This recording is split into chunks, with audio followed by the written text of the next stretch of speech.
Thank you all for coming. My name is Dean Case. I'm with SAE SoCal section. This has become our regular home, and I think tonight is perhaps the first official Landspeed Louise fan club meeting, because I think half the people already know you. But this is a lot of fun. We try to gather up once a month or so with some interesting technical speakers, but also not just technical, but some of the stories behind the technology, if you will. So I've known Louise for over 25 years, I think, partly through the Motor Press Guild, which kind of leads me to, we've got SAEs doing so well right now due to collaborations. We've got great support from some of the partners. We've teamed up with Motor Press Guild. Dave Bolt's there, so if there's any journalists or aspiring journalists in the room, Dave will probably sign you up to be an MPG member. We've done some great things with SEMA, and I'm assuming everyone in this room knows what SEMA is. We have a spring workshop for the students. This past March, we had 425 students from 30 schools show up. And just as importantly, about 13 companies they're hiring. My friends from Motivo are here. They were there actively hiring. So, you know, we'd like companies to use this a little bit of a forum. If you are looking, is there any company out there looking to hire? Raise your hand so that those people who are looking for jobs can find you. I know we've got a couple of recent graduates here. We have one student who flew in, who's not from this area, but came down to check this out. So where's Theo? Raise your hand. Over here. Recent mechanical engineering grad from Washington University in St. Louis. Get the school's name right? Okay, good. So we've also got, we've invited our counterparts at SWE to come here, and one of our newest board members, Vanessa Belk, has started a group, Women in Automotive and Engineering. So we're trying to collaborate as much as possible because we've got shared interests of helping to grow anything that's automotive. And keep in mind, the SAE definition of automotive includes aerospace. So hopefully we did an event at the Santa Monica Airport last month on the world's first FAA certified electric airplane. And we'd like to do more of those activities. That one, we couldn't get the airplane in this building, so we had to do that at the Santa Monica Airport. And if you want to mark your calendar, our next event here will be on August 21st, and we're going to be talking with Evo Electric on their electric truck program. So that should be a really interesting program.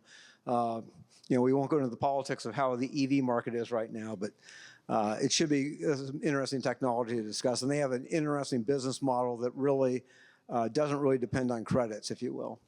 So without any further ado, I'd like to bring up one of the foremost historian on all things about Bonneville, Landspeed Louise. She jokingly refers to the fact she has a PhD from the University of Concrete, yes. So, but anyway, take it away. And the format's going to be, Louise is going to give a presentation on the amazing women who've set world land speed records at Bonneville. And then she has assembled an unbelievable panel here because I think you know everybody in Bonneville and El Mirage. Well, no, not everybody, but okay, a lot of them. So she has brought us a great panel. And you know, here again, promote this via social media, promote the museum. For those of you, how many of you first time to visit here? Okay, quite a few of you. That's good. Rick Lorenzen was the person who founded this collection. It was his personal car collection. He turned it into a 501c3. It's a nonprofit. So any of you work for large companies and you need to have a big business meeting, don't rent a hotel room. Rent this room. Because this place is not going to stay alive with us individually paying 10 or 15 bucks. It needs corporate involvement here. And it's a spectacular facility.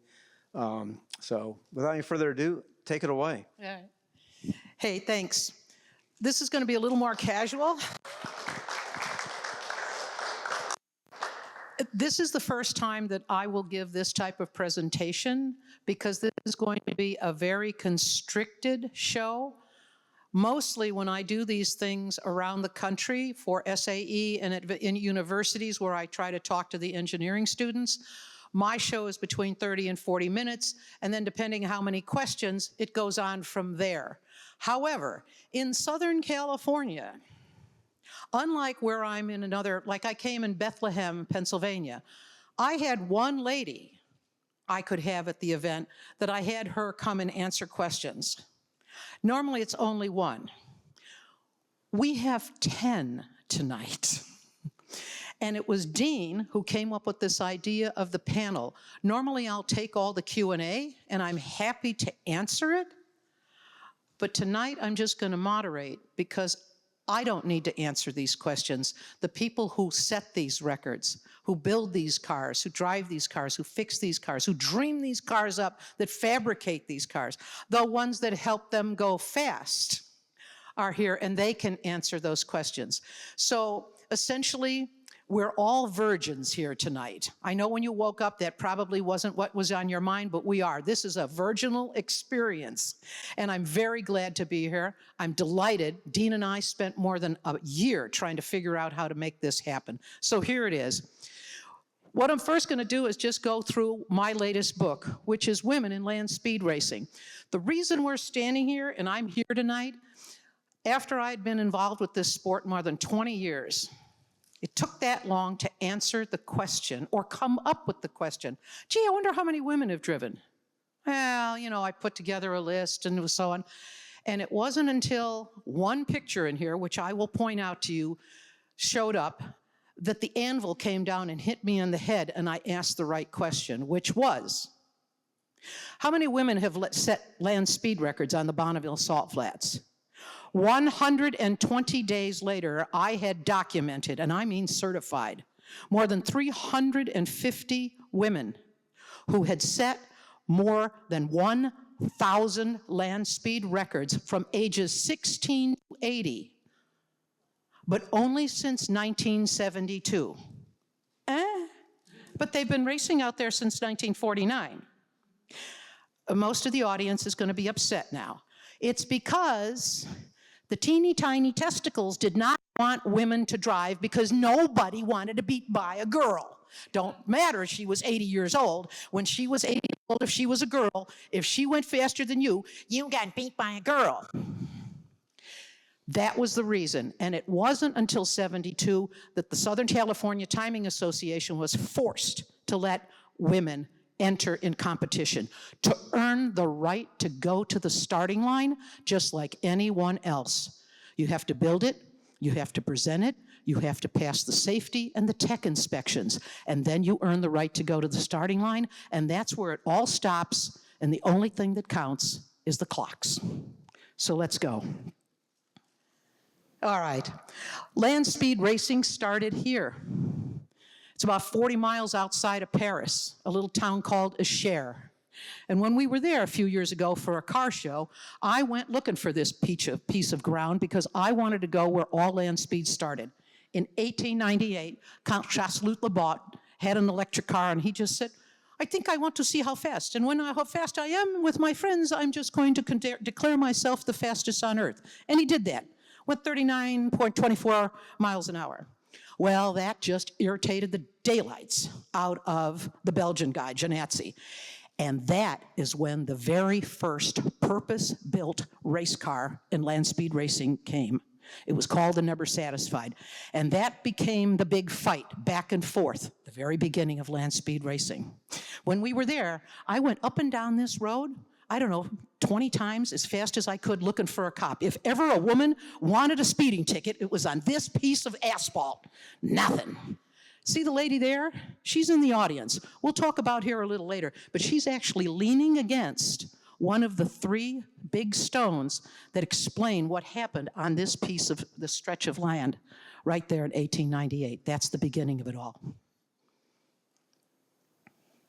The very first woman and the very first racing happened on the dry lakes in Southern California, El Mirage, Muroc, places like that. And the first girl that got to drive was Vida Orr. You'll notice that she's being pushed by not 1, not 2, but 3 guys. The reason is the car is a little heavy. There's a fella in the trunk. He's a cam grinder, and he can't really figure things out back in the day. This is in the 30s, 40s maybe? Nah, 30s. And he says, I need to hear it when it's at speed. So she hides him in the trunk. 2 of the guys know he's in there, and they just help push start the car. He figures out what's going on as the car goes through the lights, goes home, regrinds the cam. She comes back the next day, da-da-da-da, sets a record. You know, it's whatever you do with the rules. Now, I want to point out, you see the guy sitting there? That's Vida Orr explaining her engine, her flathead. That, my friends, is Wally Parks before he ever thought about drag racing and he ever thought about the National Hot Rod Association. and she's telling him how the car works. The only reason Vita got to drive, because her husband Carl, you would not want to argue with him, my wife is driving. He didn't ask, he told him she's driving. But after a while, Bonneville got to be a dangerous place. The dirt, when you'd get a flat, your wheel would dig in and you'd probably end up in some kind of catastrophic something. And many of them did. They were either hospitalized or there were some deaths. So when you go to Bonneville, it's always wet. Even if it's 100 degrees out there for a week, it's always wet. You kneel down, you'll get up, your knee will be wet, even though it looks dry. But it's a great place to go. Bonneville started, I don't know, 10, 12,000 years ago. So let me point out something. There's 3 ancient seashores here. This is a trapped ocean. Right there, that is the Bonneville Terrace. That's where it started. Earthquake, brrr, all the water goes out, and the next thing you know, there's the Provo. Oh, a few thousand years go by, brrr. Next earthquake, that's the Stansbury, and it stayed there. If you go up here, even today, you will find seashells. They're still there. I know, I've got some. From there, over the next few thousand years, it just evaporated. There is no freshwater feed here, only underneath that goes through these various rivulets. And as it desiccated down at a very slow rate, that's what built the salt structure. And this can be up to, it was used to be several feet thick, and it's one of the greatest racing surfaces.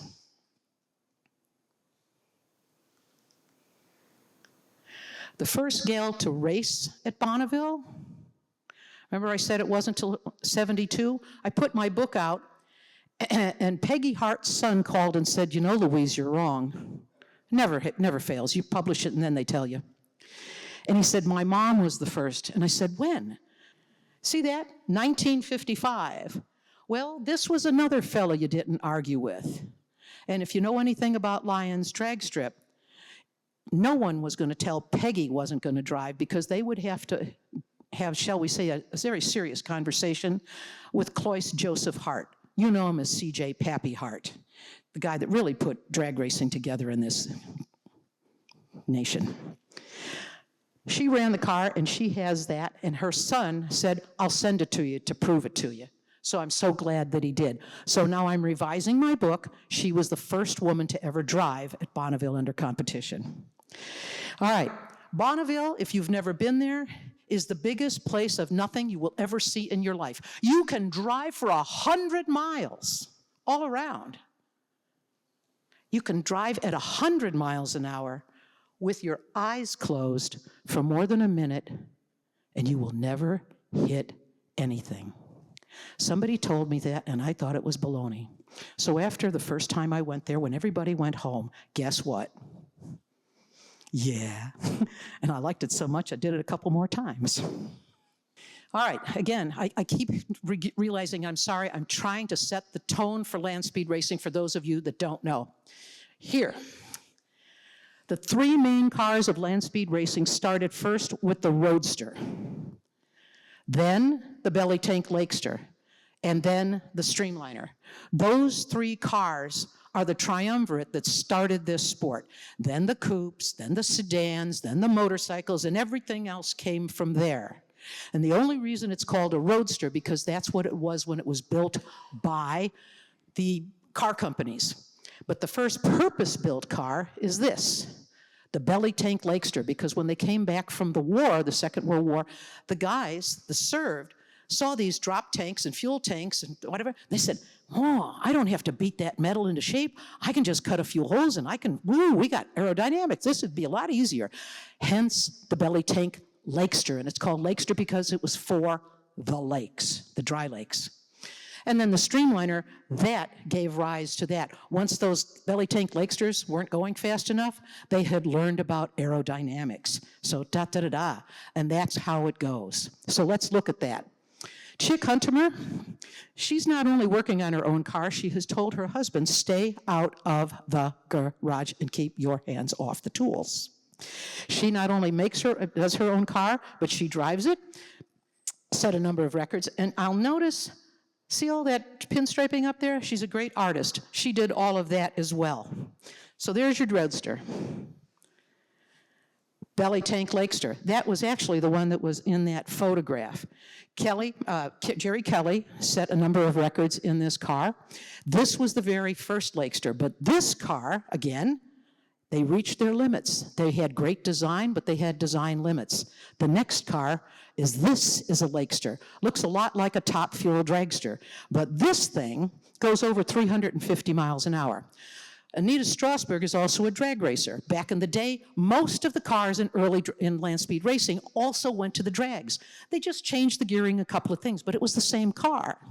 Now, the thing here, you can see that Anita, 346 miles an hour on the day I was there. But this is the one I want to talk to you about.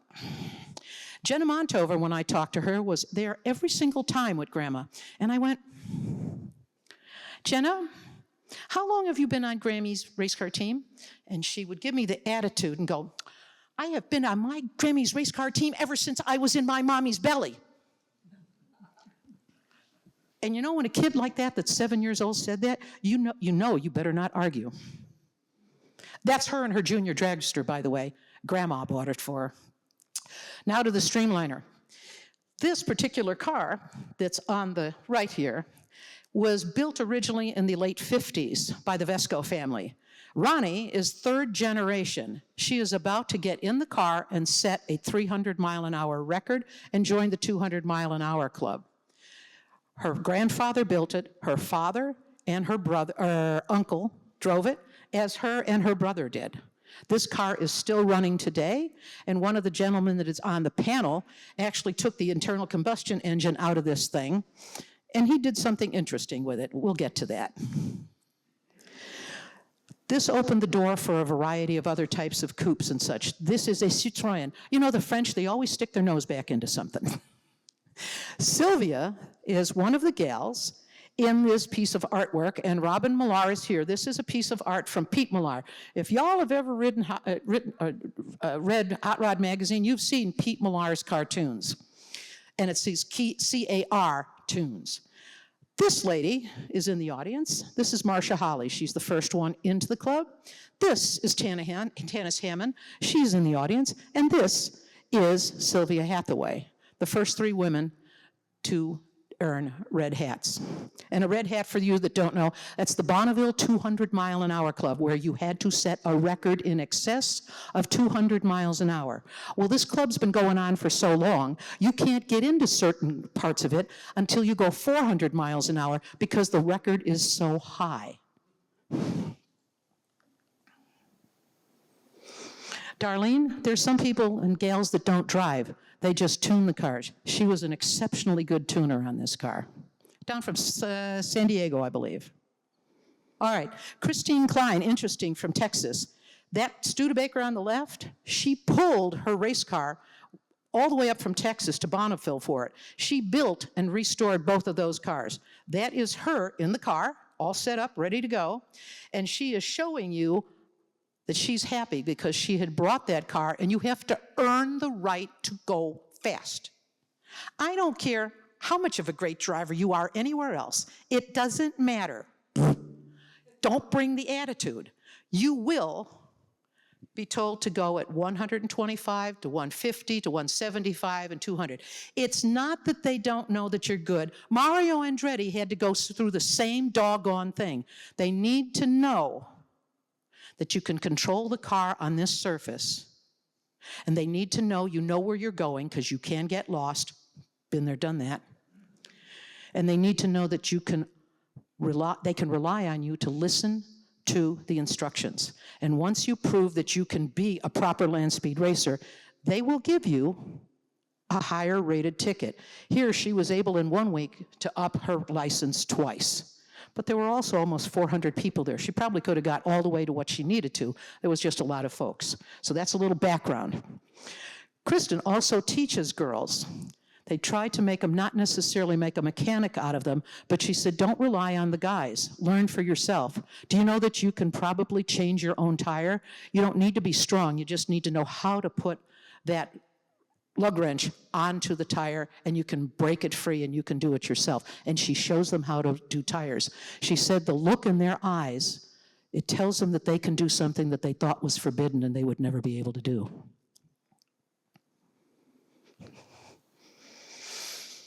Kaylin Stewart, I think she's the youngest, if not one of the youngest, to ever earn recognition in the 2 Club.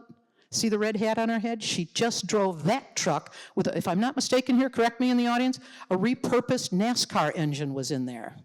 And that was, yeah, oh, Donnie says okay. That was something that Mr. Jessel, who owns the truck, yeah, you know him from some of the parts, he said he'd watched her for years, and he said, you need to get a record. So he put her in the car, or in the truck, and she didn't let him down. Maddie Stringfellow, see the cap and gown? This is a girl that as soon as she got her driver's license, she came to Bonneville and drove the family roadster to a record, and then went back and picked up her high school diploma. And she did not wash the cap and the gown, and that's how she wore it going up to get the diploma. And yes, they're fireproof, and that's what she wore on stage. So cool. She's 3rd generation as well. And they come from all over the world, not just in America. Zofia Prophet, I'm introducing her to you. Ladies and gentlemen, this is the fastest woman in Poland. She went from rookie to record setter in about 3 days and 6 runs, driving that streamliner. I think it was 260 something. I don't remember exactly. It's in the book. I don't remember all the numbers. Also, Kei Kinomoto and Mayuki Tanakan came from Japan, different parts of Japan. I couldn't find Kei's car, but I wanted her face to be in this show. But they come from other countries as well. These are only the ones that I had. This gal, very interesting. She went from rookie to record setter, and she went from 0 to plus 300 miles an hour. She was the first woman to earn the top time trophy given every year since 1949 for the fastest one-way run at Bonneville. First gal, first time, first rookie. But I used to think it was the first roadster. No, the first roadster went to a fellow by the name of Al Teague. He reminded me of that. Notice her terminal speed, 303. Oh, at the time, she was one of the gals at NASA. When anything that was up in the sky, she was responsible for its cybersecurity. She's now, literally, the top engineer for working on autonomous semi-tractors. And I'll tell you what she has done so far is pretty astonishing. Not for the road yet, but we're getting there. Now, this lady is in the audience. I met Tanis, and that particular picture there is when she joined the 300 mile an hour club in the family race car that her husband built. He was nice enough that he wanted her to get into the 300 mile an hour club before he did. Gracious, ladies first. I was there when she set this one, the 3 Club. I don't know, 10, 15 years later, I stood at the starting line with this gal as she watched her daughter take off in that car. How many mothers could stand in a starting line knowing that thing could go 300 miles an hour, and there goes her baby? I didn't watch the car. I kept my eyes on Tanis's face to see what was happening when her daughter left. Today, they are the only mother-daughter group that can say, we got 300 mile an hour records. That's some serious bragging rights at the bar. Mm-hmm. Susan Christofferson, this was her honeymoon. She came to Bonneville. Her husband had set records. A number of the other people had set records. Oh, honey, you should try this. He introduced her to motorsports. She ended up in the 200 mile an hour club. When's the last time you have seen a Camaro with a parachute? She set the record, joined the club. Eventually, they went on to another form of racing, vintage nostalgia racing with a 1957 Chevrolet Bel Air that they call Susie Q, and she drives 200 miles an hour regularly until they retired and sold the car. But this started it for her.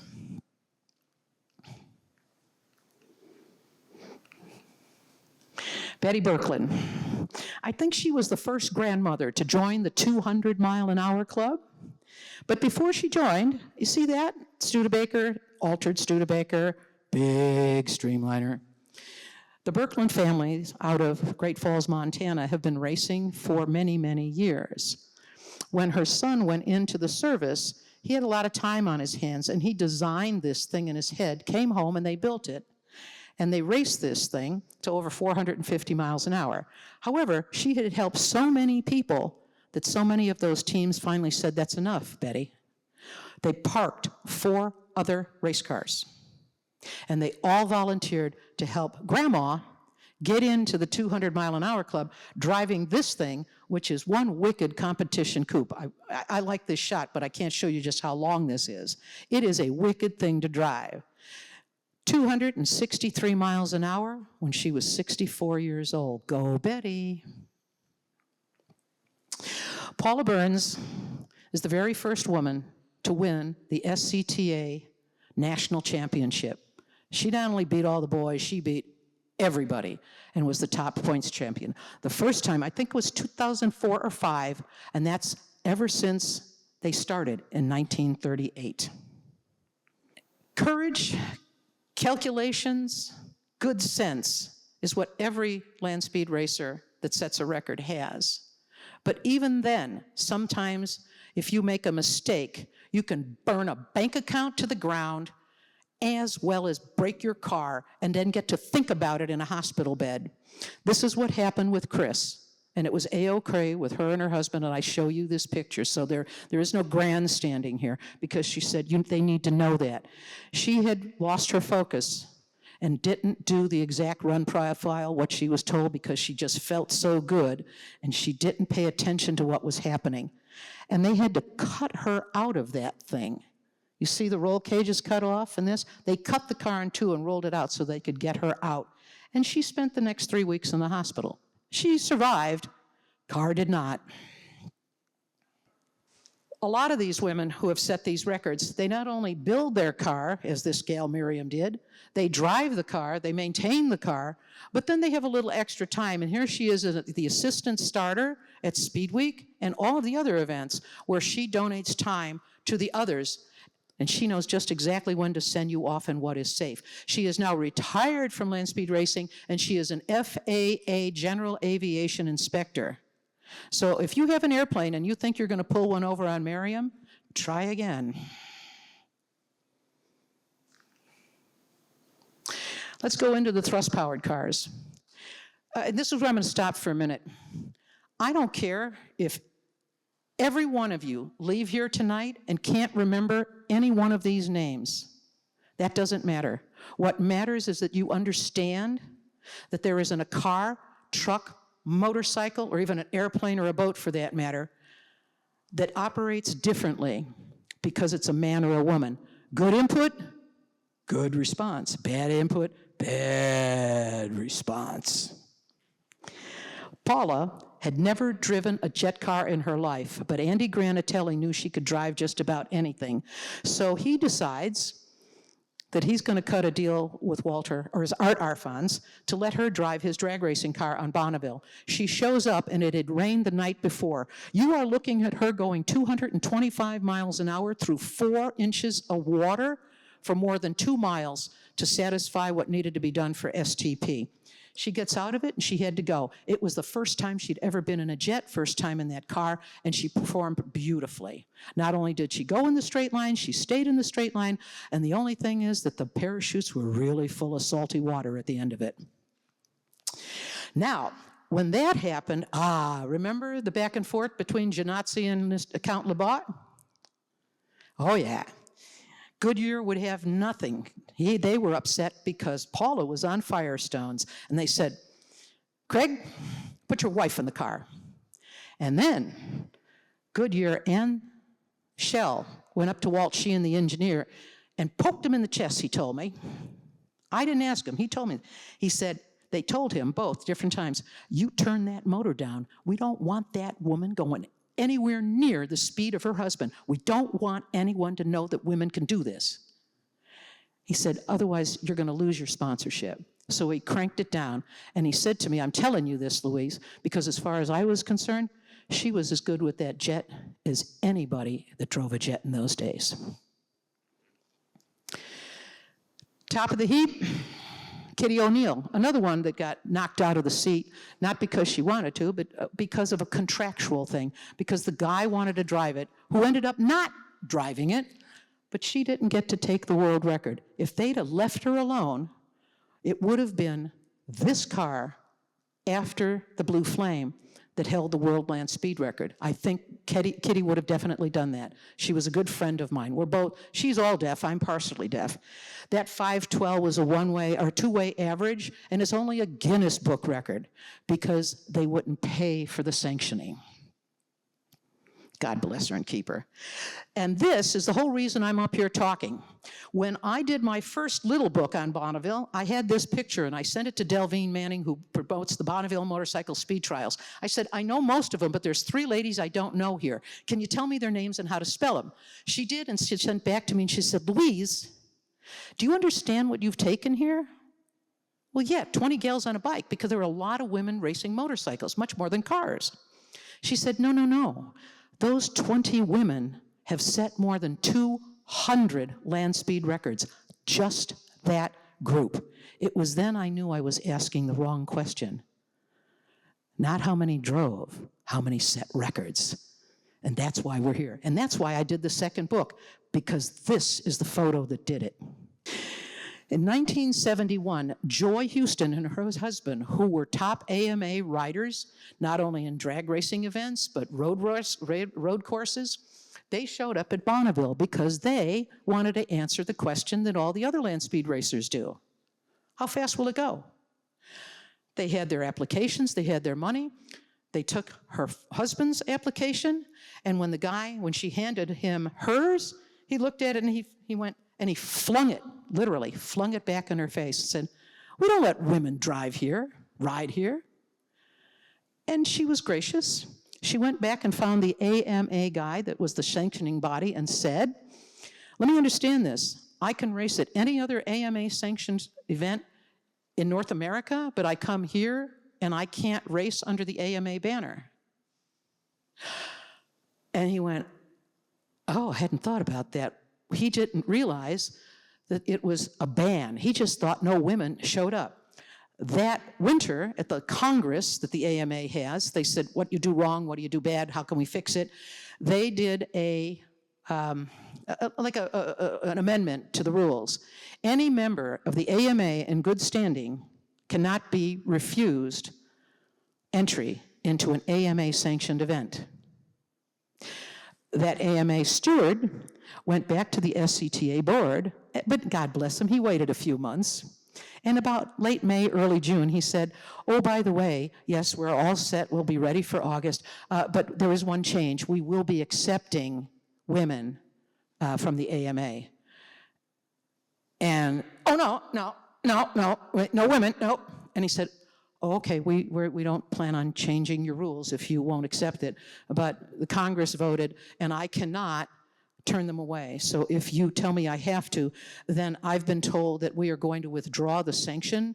The AMA will no longer do the safety, the tech, the classifications, or the recording of the records.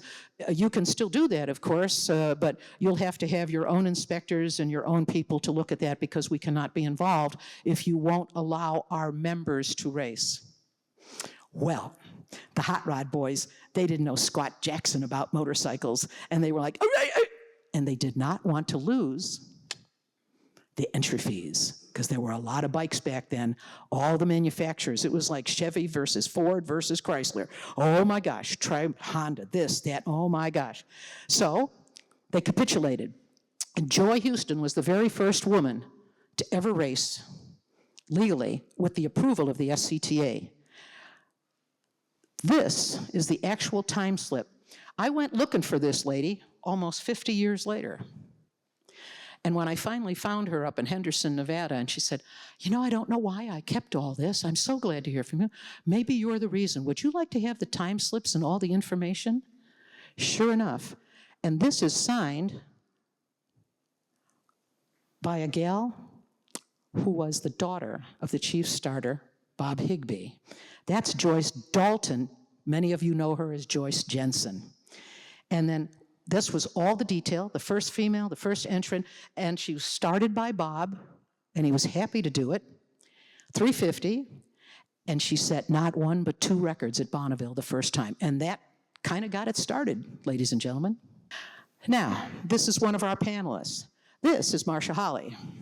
Well, not only did the boys lose their all racing, Don Vesco decided it was time that it stopped being a boys' club for the 200 mile an hour, and he let Marcia drive his motorcycle streamliner. And for those of you who are not aware, the motorcycle streamliner is probably the most difficult thing to drive at Bonneville, or even ride. She got into the 200 mile an hour club, and then a few years later, there was a lot of griping. Oh, it was a one-shot wonder. And she came back in 1985, drove the Vesco Streamliner to I think it's 272 miles an hour. Yeah, I'm getting the okay. At 272 miles an hour. Russia's here tonight. You can ask her about what happened. This is the fastest woman on 2 wheels at Bonneville, and quite frankly, any of the dry lakes. It's Valerie Thompson. That's her actually setting one of the top 300 mile an hour records. But there's a lot of other bicycle people. This, mom and daughter, remember the mom and daughter? Laura Clock, Erica Cobb, and Carly Cobb, mother and daughter, they not only set records, they set them all in the same year, and they're the only mother-daughter game I know in motorcycles that all have records that were all set in the same week. This is probably my favorite motorcycle gal in the book. When I found this out, I was stunned. Sandy Vetter said to her husband at their farm, you know, I'd like to go Bonneville racing. We ride these dirt bikes all over the fields. I'd like to take it out to Bonneville. So sure enough, the husband agreed. Off they went.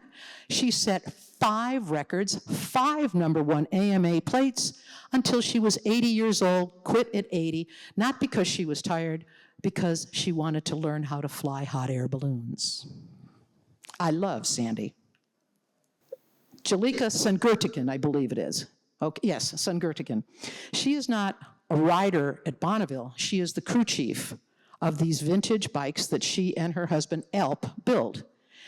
In this case, he rides this one. He cannot start this bike unless she gives him the permission. She is also responsible for the entire preparation of the bike, the testing of the bike, and the dynoing of the engines.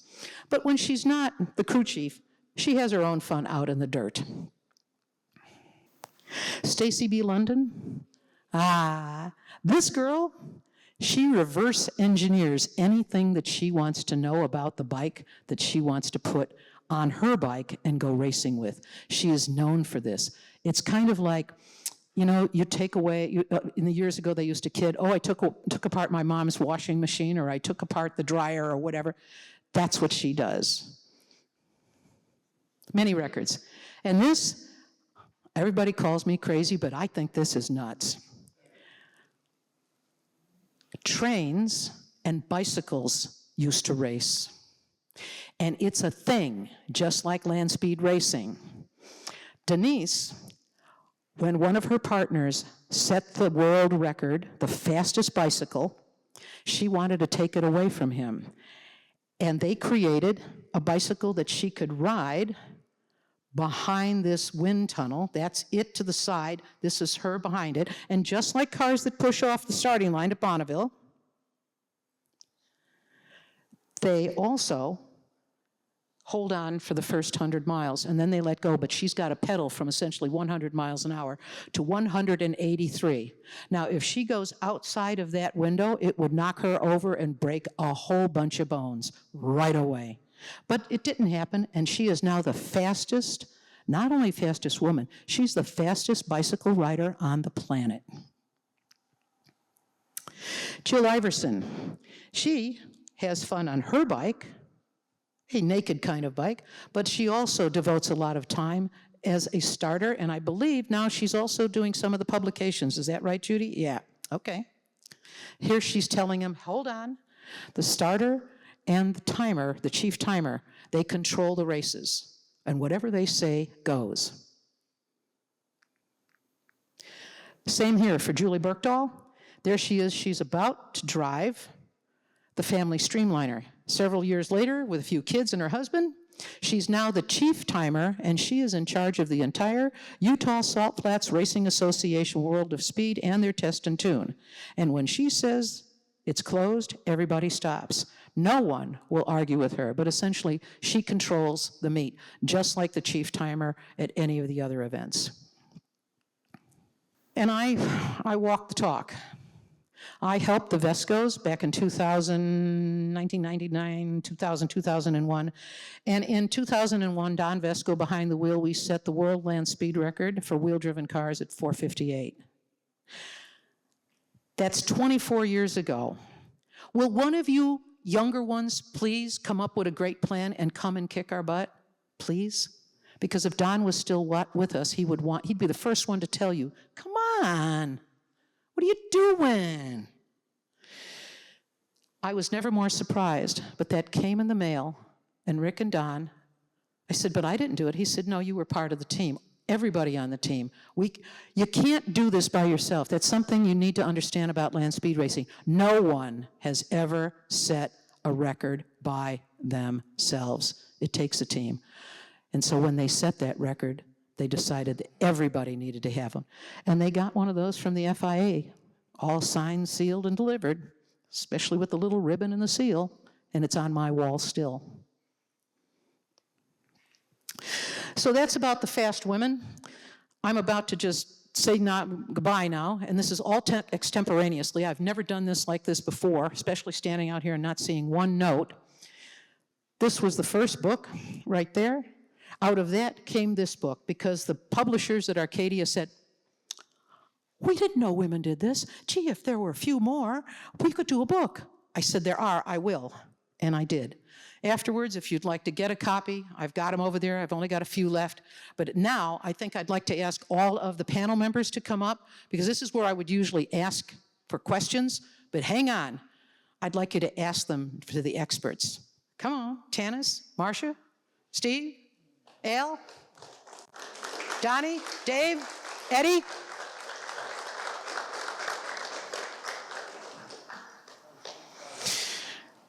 Oh, we got, and Danny, there you go, Seth, okay. So I'll wait till everybody gets settled.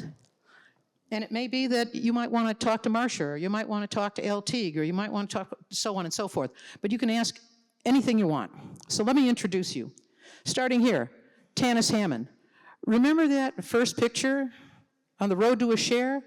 That was Tanis in the skull cap and goggles leaning there. She's been to the birthplace of speed. Next to her is Marcia Holly. Remember?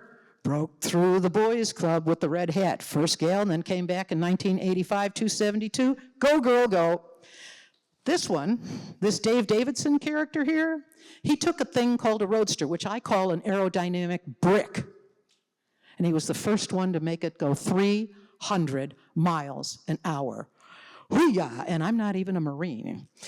The guy there with the red hat, he's earned his dues, but he's now driving Dave's roadster, and they're going to try and get him over 300 miles an hour this year. Say a prayer to the God you believe in. Steve Watt. Whoa, Steve Watt, he's involved with a little thing called the Speed Demon. That thing has earned the top time trophy more than anybody else, and I think the former driver, the one that put this all together, the late George Poteet, has probably run in excess of 400 miles an hour, more than any other single racer. But it's because it's what he loved to do, not because he wanted to outdo anybody. This was his own brand of fun. Next to him, Al Teague. Remember I told you about this roadster? This one, many people think he did just the Streamliner. Oh no, not this one. This one was the first guy when he was driving his Roadster to be the first over 220, 230, 240, 250. And then he had a few 260s, and he thought, well, wait a minute, I'm driving somebody else's. And it was that when he realized maybe he had enough seat time, maybe he knew what he was doing, and he decided it was time for his heart's desire. And he needed to start to build the cars that he was going to drive, not just drive somebody else's. And he built a Lakester that then turned into a Streamliner. It just happened to be the world record for a long, long time. Next to him, Eddie B. Remember the 444 car, the yellow Streamliner? Well, that one, he's Mr. Electric. And the Vesco 444 car is now the fastest electric vehicle on Earth at 353. Drink our bathwater, Elon Musk. Seth Hammond, blue hat. He got that blue hat after she got her blue hat, and he cried about it because he still had the red hat and said, you know, my wife and I can't do our laundry together anymore. So he had to go get the blue hat. And the guy in the end, well, Danny Thompson, he took his dad's old hot rod, refurbished it, and he's set a 448 mile an hour record with, how old was that car? 50 years old, and he repurposed that. Now that's paying homage to somebody you love. And I have a wonderful picture where his mom, Judy, is leaning over, 50-some years later, kissing the tail of the car that he drove. She's watching her little boy set this world record. So that's our panel. Every one of these people have set a record up there. So I want to open it up. Oh, wait. Oh, Judy. I'm sorry. It's my first time doing this. I'm a virgin too. Judy Seitz. Judy Seitz is known as the Knittin' Racer. You can go 300 in Roadster, but she just likes to have fun. A car that her husband, son, they built the Roadster. And while she was waiting in line, she would knit all the time. But she's also known as the bag lady because when you would show up, before you can go to the starting line, remember I said you have to pass tech, safety? Well, she would be the one that would come and say, excuse me, you got your paperwork done? Let me see it. And she'd see it. If you didn't have it done, back of the line. Okay, all right, let's have faint. And she would do the preliminary tests. Is that about right? Okay, so she was known as the bag lady. Her husband, Bob, the late Bob Seitz, let's just say that he could entertain you. And one of the ways he entertained all of us, one year he showed up, and I'm not kidding you, with screaming fluorescent green hair. And when somebody would mark, he'd say, what are you laughing at? Huh. He was something else. She has set a number of records, but that's more for fun.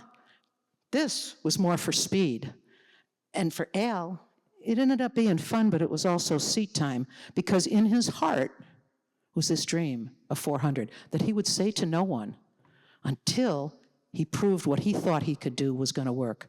So that's our panel. I will open up for questions. So does anybody want to ask anything? Yes, ma'am. How long does a qualifying license last? So the question is, I don't know who wants to take that. How long does a qualifying license? When you qualify for your CE, you have to go, when you go to the SALT, they want to trust you, you have to qualify. Oh, you mean to earn your driver's license? Okay. Who wants to talk about how to get a driver's license? Donnie Cummins. Oh, yeah, push the button. All right, is that better? Okay, so you're right, the licenses do expire. So as long as you're in competition, the license stays active. The moment you stop competition, you get 3 years, and then you're degraded 1 license. License are speed increments. So you got a license at 150, 175, 200, 250, and once you pass 300, you're limited. So as long as you're active, you keep your license, and then basically you're out of it for 3 years, you drop down 1 license. How did you qualify for yours? What did you go through? Well, I did it in an injected nitro roadster. Started off did the same thing that everyone else had to do, go 150, 175, 200, so forth and so on. And that's pretty much the same. That's pretty basic. Again, they want to know that you know where you're going. They want to know that you can listen, and they want to know that you know how to control the car. All right. Anybody else want to? I think we've got that one covered. Who's next? Yes, Dean. Tires. Seems to be there. You all know how to make a lot of horsepower. How do you deal with the tires at those increasing speeds? So the question, oh, sorry. The question is about tires and how do you deal with increasing speeds and how do you know which tire to work? Okay, Mr. Watt, pick her up. Yeah, well, tires, depending on the speed you go, have different characteristics. So on a car that we run, it's over 400, probably 450, 480. We have our tires spun on a machine by Rex Savoda in Montana up to 550 miles an hour. So if you can imagine a tire stretching from, say, 96-inch circumference, sitting on the starting line, to over 102 inches at the 5 mile going 470.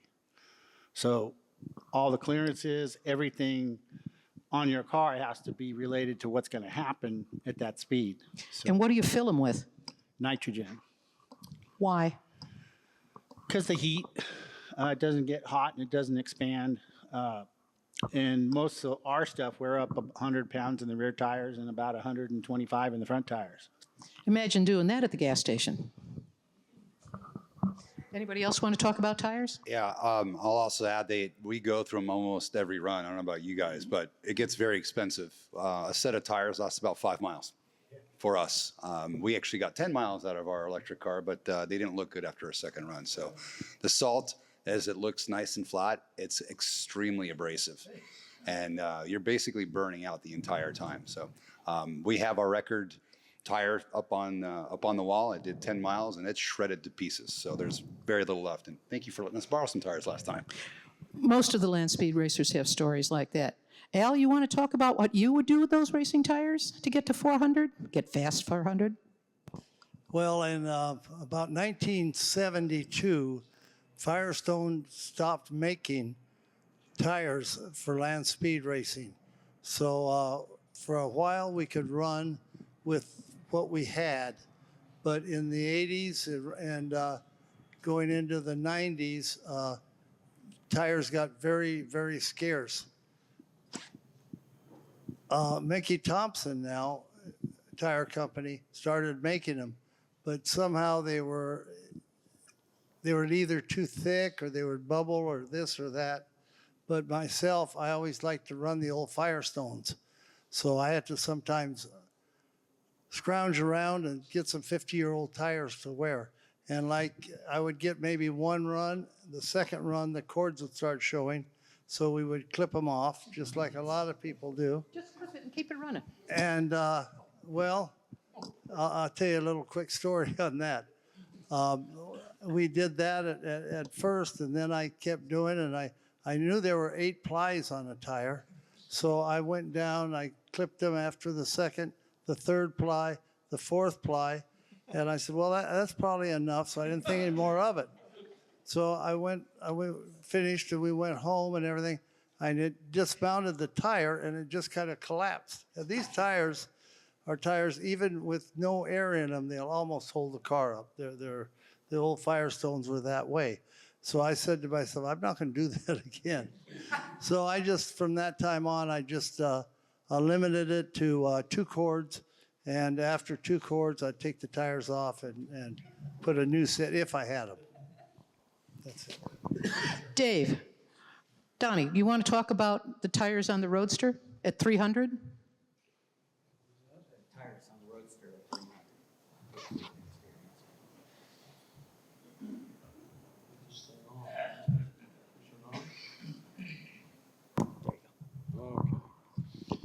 What was the question again? When you did your 300-mile-an-hour runs, you were growing up to that, what did you have to do different about the tires? Was there anything special? What effort and thought did you put into the tires? Not just the engine. Well, first of all, it was a real humble feeling to do the speeds that I did. And then I couldn't have done it if it wouldn't have been for guys like Donnie and my engine builder and the whole crew.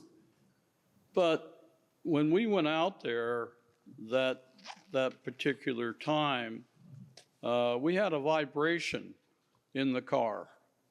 And I'd never gone 280 miles an hour in a Roadster before. So I wasn't sure, and we qualified, and then John said, well, let's go on to impound. I told John, I says, no, we're here to try to go over 300. And so we had a cut tire. So we changed the tire and the rim, and I just thought it was the nature of the beast, you know, and I talked to Al about Roadsters a little bit, and he says, well, they vibrate and they do all kinds of things, you know, so anyway, we changed the tire, and we went out, and the next pass, we went 297. And we went into impound. And on that run, it was all, we were all in it at about 2.5. I wasn't picking up any speed. So essentially, you were against the wall for the next couple of miles. There was no more acceleration. You were just standing on it. Yeah, basically, we weren't there yet on the tune-up. Every run we were learning.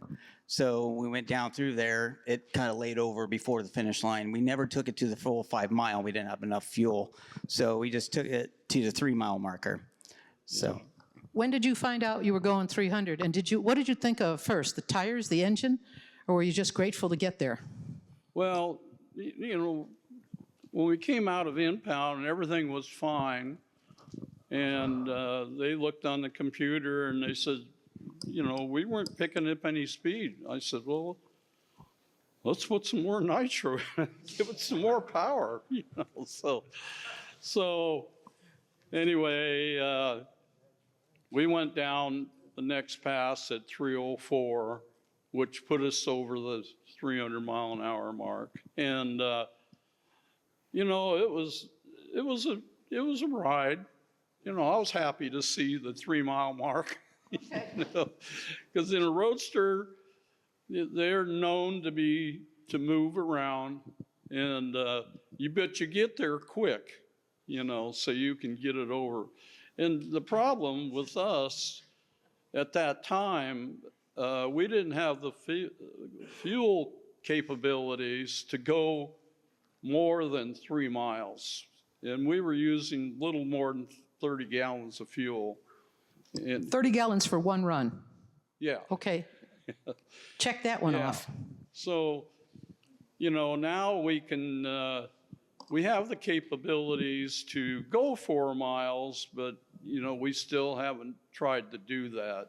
Okay. So. Danny, you took your daddy's car, repurposed it. You had to think about tires. What were your nights laying awake doing about the tires? Well, tires, well, first off, running a Mickey Thompson tire, so you had pressure right there. You had to perform for the old man. So, but like Steve said earlier, I mean, spinning the tires when you're going 400 miles an hour, it becomes so important, because if you ever go to the tire spinner, Rex, and you watch the tires spin, when you look at them up to about 300 miles an hour, they're ugly. I mean, they're moving around and they're moving around, and you're thinking, I'm going to try to go 400 mile an hour in a tire like that without spinning it. It's crazy. So you watch the tire about 300 miles an hour, the thing starts to get happy. It's kind of like it almost stress relieves itself. And then you resize all the tires, because you size them all first, so that you could try to make all the tires be the same size on the drive wheels. And we have 4 drive wheels because it's a 4-wheel drive car. And anyway, that is, you know, Steve does it. I don't know how many other people do it, but it's critical if you're trying to go 400 plus miles an hour. I'm making the the business of tires, because it's not something I think anybody in the audience would think of. And to go those speeds, this is part of it. Think about what they're doing. It's a little tiny contact patch, maybe about this big or so. 4 of them. That's the only thing holding you on God's green, or in this case, white earth. So that's something, to be able to control that thing. But your life depends on that little inflated tire spinning around like a crazy thing. Anyway, so how about somebody else? Hey, Louise, Oh, let me just. okay. Seth Hammond, take it away. I just want to add to Al's story because it kind of was the same with us too. Back in the day when we were running the Firestones, I asked my son Channing if he wanted to drive the car. And he said, oh, yeah, it sounded like a good idea. This was 2006, I think it was, maybe 2004. I don't remember. But anyway, we got up there and we get him in the car and we're getting him licensed and everything. Finally, we get him ready to go out there and make a good, fast pass. And he's all suited up in the car and we're at the starting line. And I go into the toolbox and get a pair of scissors. And while he's sitting there, and he can see the tires right out of the side of the car. And I'm over there trimming the tires. He said, what are you doing, Dad? So I'm just giving with his son. Yeah, I'm just giving the tires a haircut. He goes, oh, gee. And he just got this look like, oh my God. And I didn't think anything of it because I was used to trimming them for myself. And I didn't think he was going to think of it, but it kind of scared the heck out of the kid. Did you go have a father-son moment there? No, it was just get after it, And so we did it, but it was just exactly what Al said, is you just keep giving those things a haircut. And that's what we did. I'll have you know that Seth Hammond is also known as the benevolent dictator. So that's probably why Channing didn't talk back. Real quick, Louise, on that, on trimming the tires. If you don't trim them after a run, they'll come out, you trim them. Well, the centrifugal force takes the rest of the cord and takes it right down to the rim. Now, when that happens, you have actually you have a weed eater blade, and it cuts into the fiberglass body, it cuts into everything. Yeah. So just something, to think of. Yeah, you don't really have to think about your tires going home tonight. That's not in the mix. But when you're going for the speeds that these people are trying for, those things are commonplace. One of the things about Landspeed tires is actually the sidewall's the strength of the tire. So that's the last thing you want to do is lose the cord on the side of it, because now you're losing support of the tire. Danny was mentioning earlier on the spin fixture, it gets ugly when the tire's transforming, doing a transition. That's part of the reason why we're running 100 PSI in these tires, to try to keep the tire more true at form. Otherwise, it kind of gets out of shape and kind of gets nasty. Yeah, and I think I'll add in, when we did the world record stuff with the jets, there is subsonic. We're all living in subsonic. And then there's supersonic, the airplanes. But that thing in the middle is called transonic. And what those tires would do, the trick for the jets and the rockets when we were doing that, was to make the transonic envelope as small as possible, because that's where almighty hell breaks loose with the car. Everything that could be a little bit wrong gets exceedingly wrong. And then it all just goes, and it's fine. It's wonderful. So the tires make a big difference on how quickly you can get through this transonic range. All right, we were next. So for the ladies on the panel, what was it that inspired you to start racing? All right, for all the women on the panel. So Judy, Marcia, Janice, take it away. How about start? For all the women, right? What inspired them? What inspired you to drive? Why did you want to drive a race car?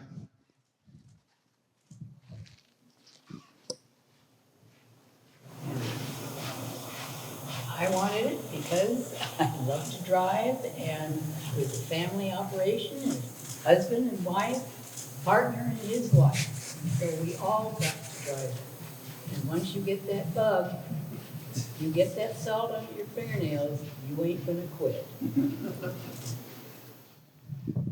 Marcia. I was actually, Yeah, just hold it a little closer. I was actually a dirt bike. I raced motocross, I raced Baja, and I did photography, and Kawasaki sent me to Bonneville Salt Flats. I think it was a private time to shoot Don Vesco in the streamliner. And they're going, well, how fast is a woman gone? And I said, I don't know. This isn't my kind of racing. I don't do this. And so the Bellray people, it was a dare. So they dared me and they put me on a drag bike and I ended up going 202 and putting a hole in the piston. So I couldn't get a two-way average. So came back speed week with a plan.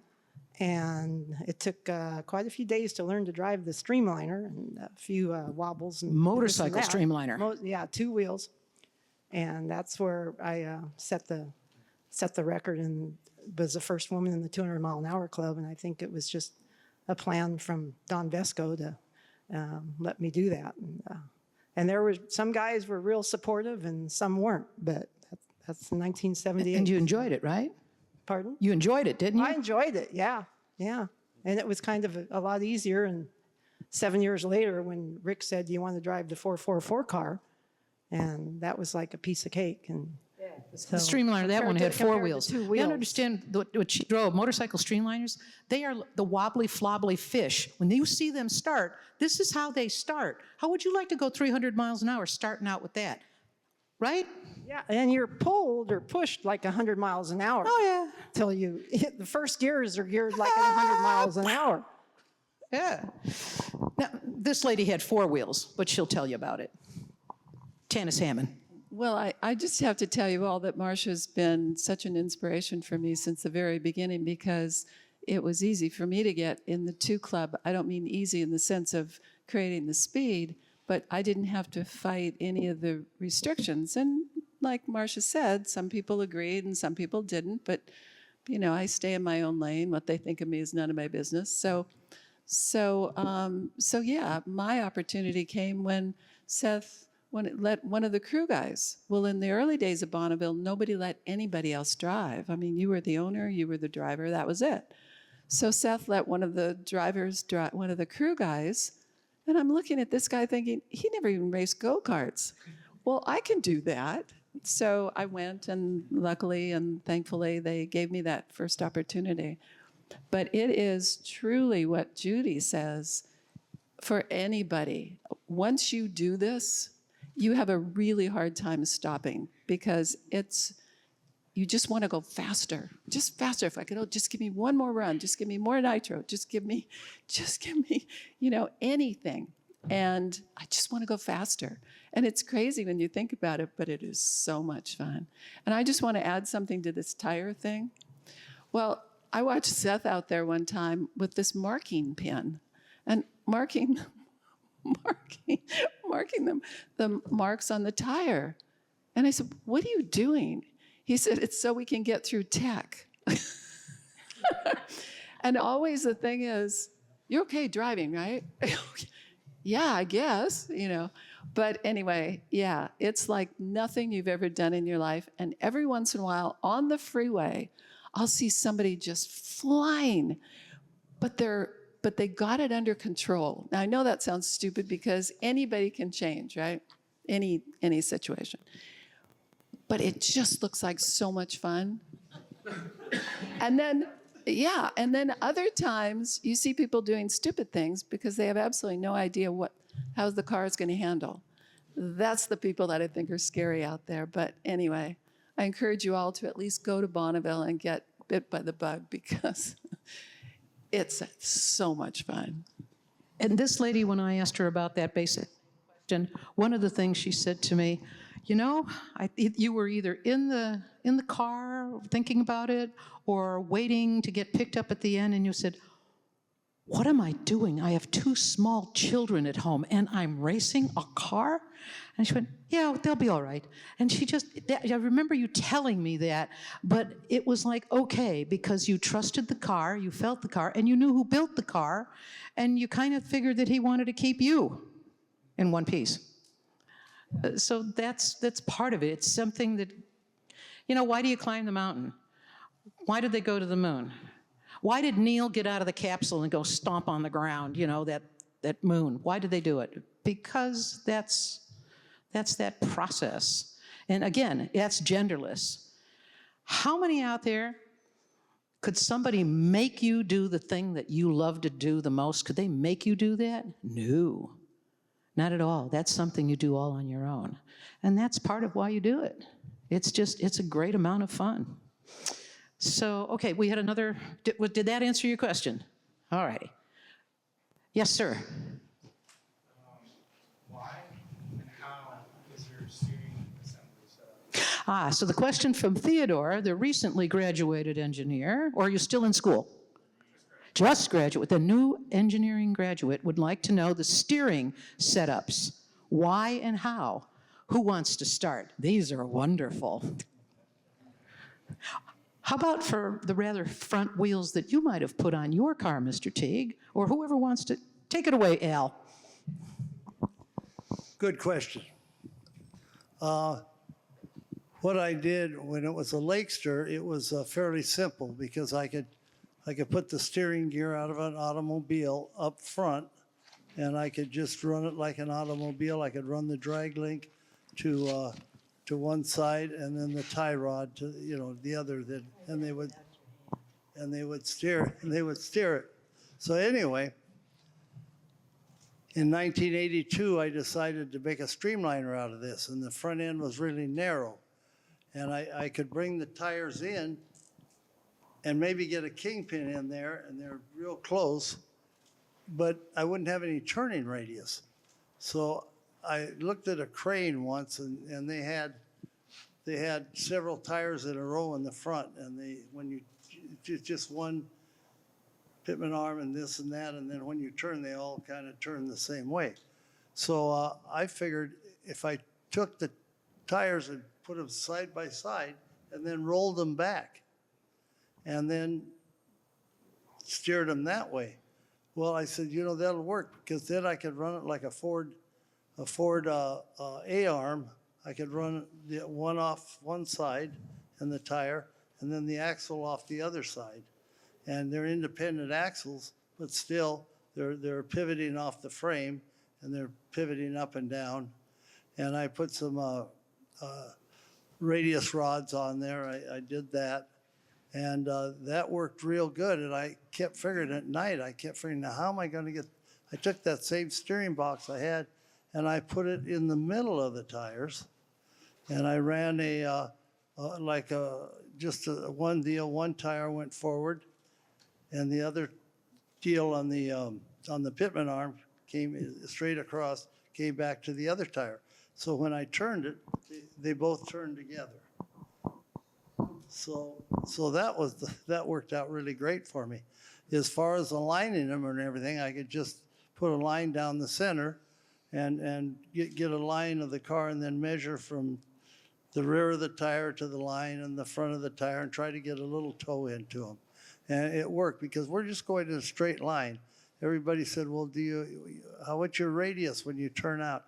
We don't turn out that, we do turn out, but it's salt, and it's, it just doesn't wear. So it might not have been correct, but it worked for me. And it was the first time that happened, that was the stagger setup. Now, Steve, you're putting together a whole new Speed Demon. Why don't you answer this new engineer's questions for him? Why and how? The first two Speed Demons were very similar to Al's. So basically, the front tire was the right front, the back tire was the left front, and it had a steering box behind them with a pitman arm that went like this, one on either side, so they would turn the same. So you treated them individually like that, and that was because the car had a super narrow nose, but it had super wide hips. So the Speed Demon was actually not the best aerodynamic car for what we're doing. So as time goes on, as of the last few months, we got a car from Jim Knapp that the body style is way better than ours. And we were putting both Speed Demons will be in the museum in Nebraska. So 5 weeks ago, I started on this car, and I actually put the steering box in it yesterday. So it happens to be a rack and pinion steering that we mount to the axle and put the tie rods out so there's no bump steer, and we can just steer it through the center. So we can set toe in at whatever, and it's going to stay that way for the whole length of the run. So What kind of speed do you think that new car is going to be able to attain? I don't know. I'd get down the track once at least and look at data, but I imagine that car. So if our gold car took say 1,200 horsepower to go 400 miles an hour. This car's probably around 1,000 horsepower to go 400. So the aero on it's that much better. So it's wide, it's got a bigger nose and it slims down all the way to the back. So that it's got way less drag than our car does. So When they staggered the Speed Demon wheels, did you get that idea from Mr. Teague, or how did you come up with that? actually Rich Mansion did it for Ron Main probably when, I don't know, when was that, 2006? In a former car. Yeah, Echo Fire. So the orange Speed Demon started out as a Lakester. Actually, it started out as a 1991 Meyer dragster. When I was restoring it for George after we crashed it, there was a chassis tag on it, and it was a Meyer, 1991 Meyer. So I think it was a rear-ended dragster that got hacked and whacked. And I whacked on it for 4 or 5 years, and the guy before me whacked on it for probably 7 or 8 years. So by the time the orange Speed Demon was done, it was just a Frankenstein. Got it. Eddie, you probably, of all the people up there, you probably had the heaviest streamliner out there. Talk about the steering from that and tell the people the weight and why, what caused all that weight. You didn't have a heavy set driver, that wasn't it. No, our driver's pretty skinny. Skinnier than I am.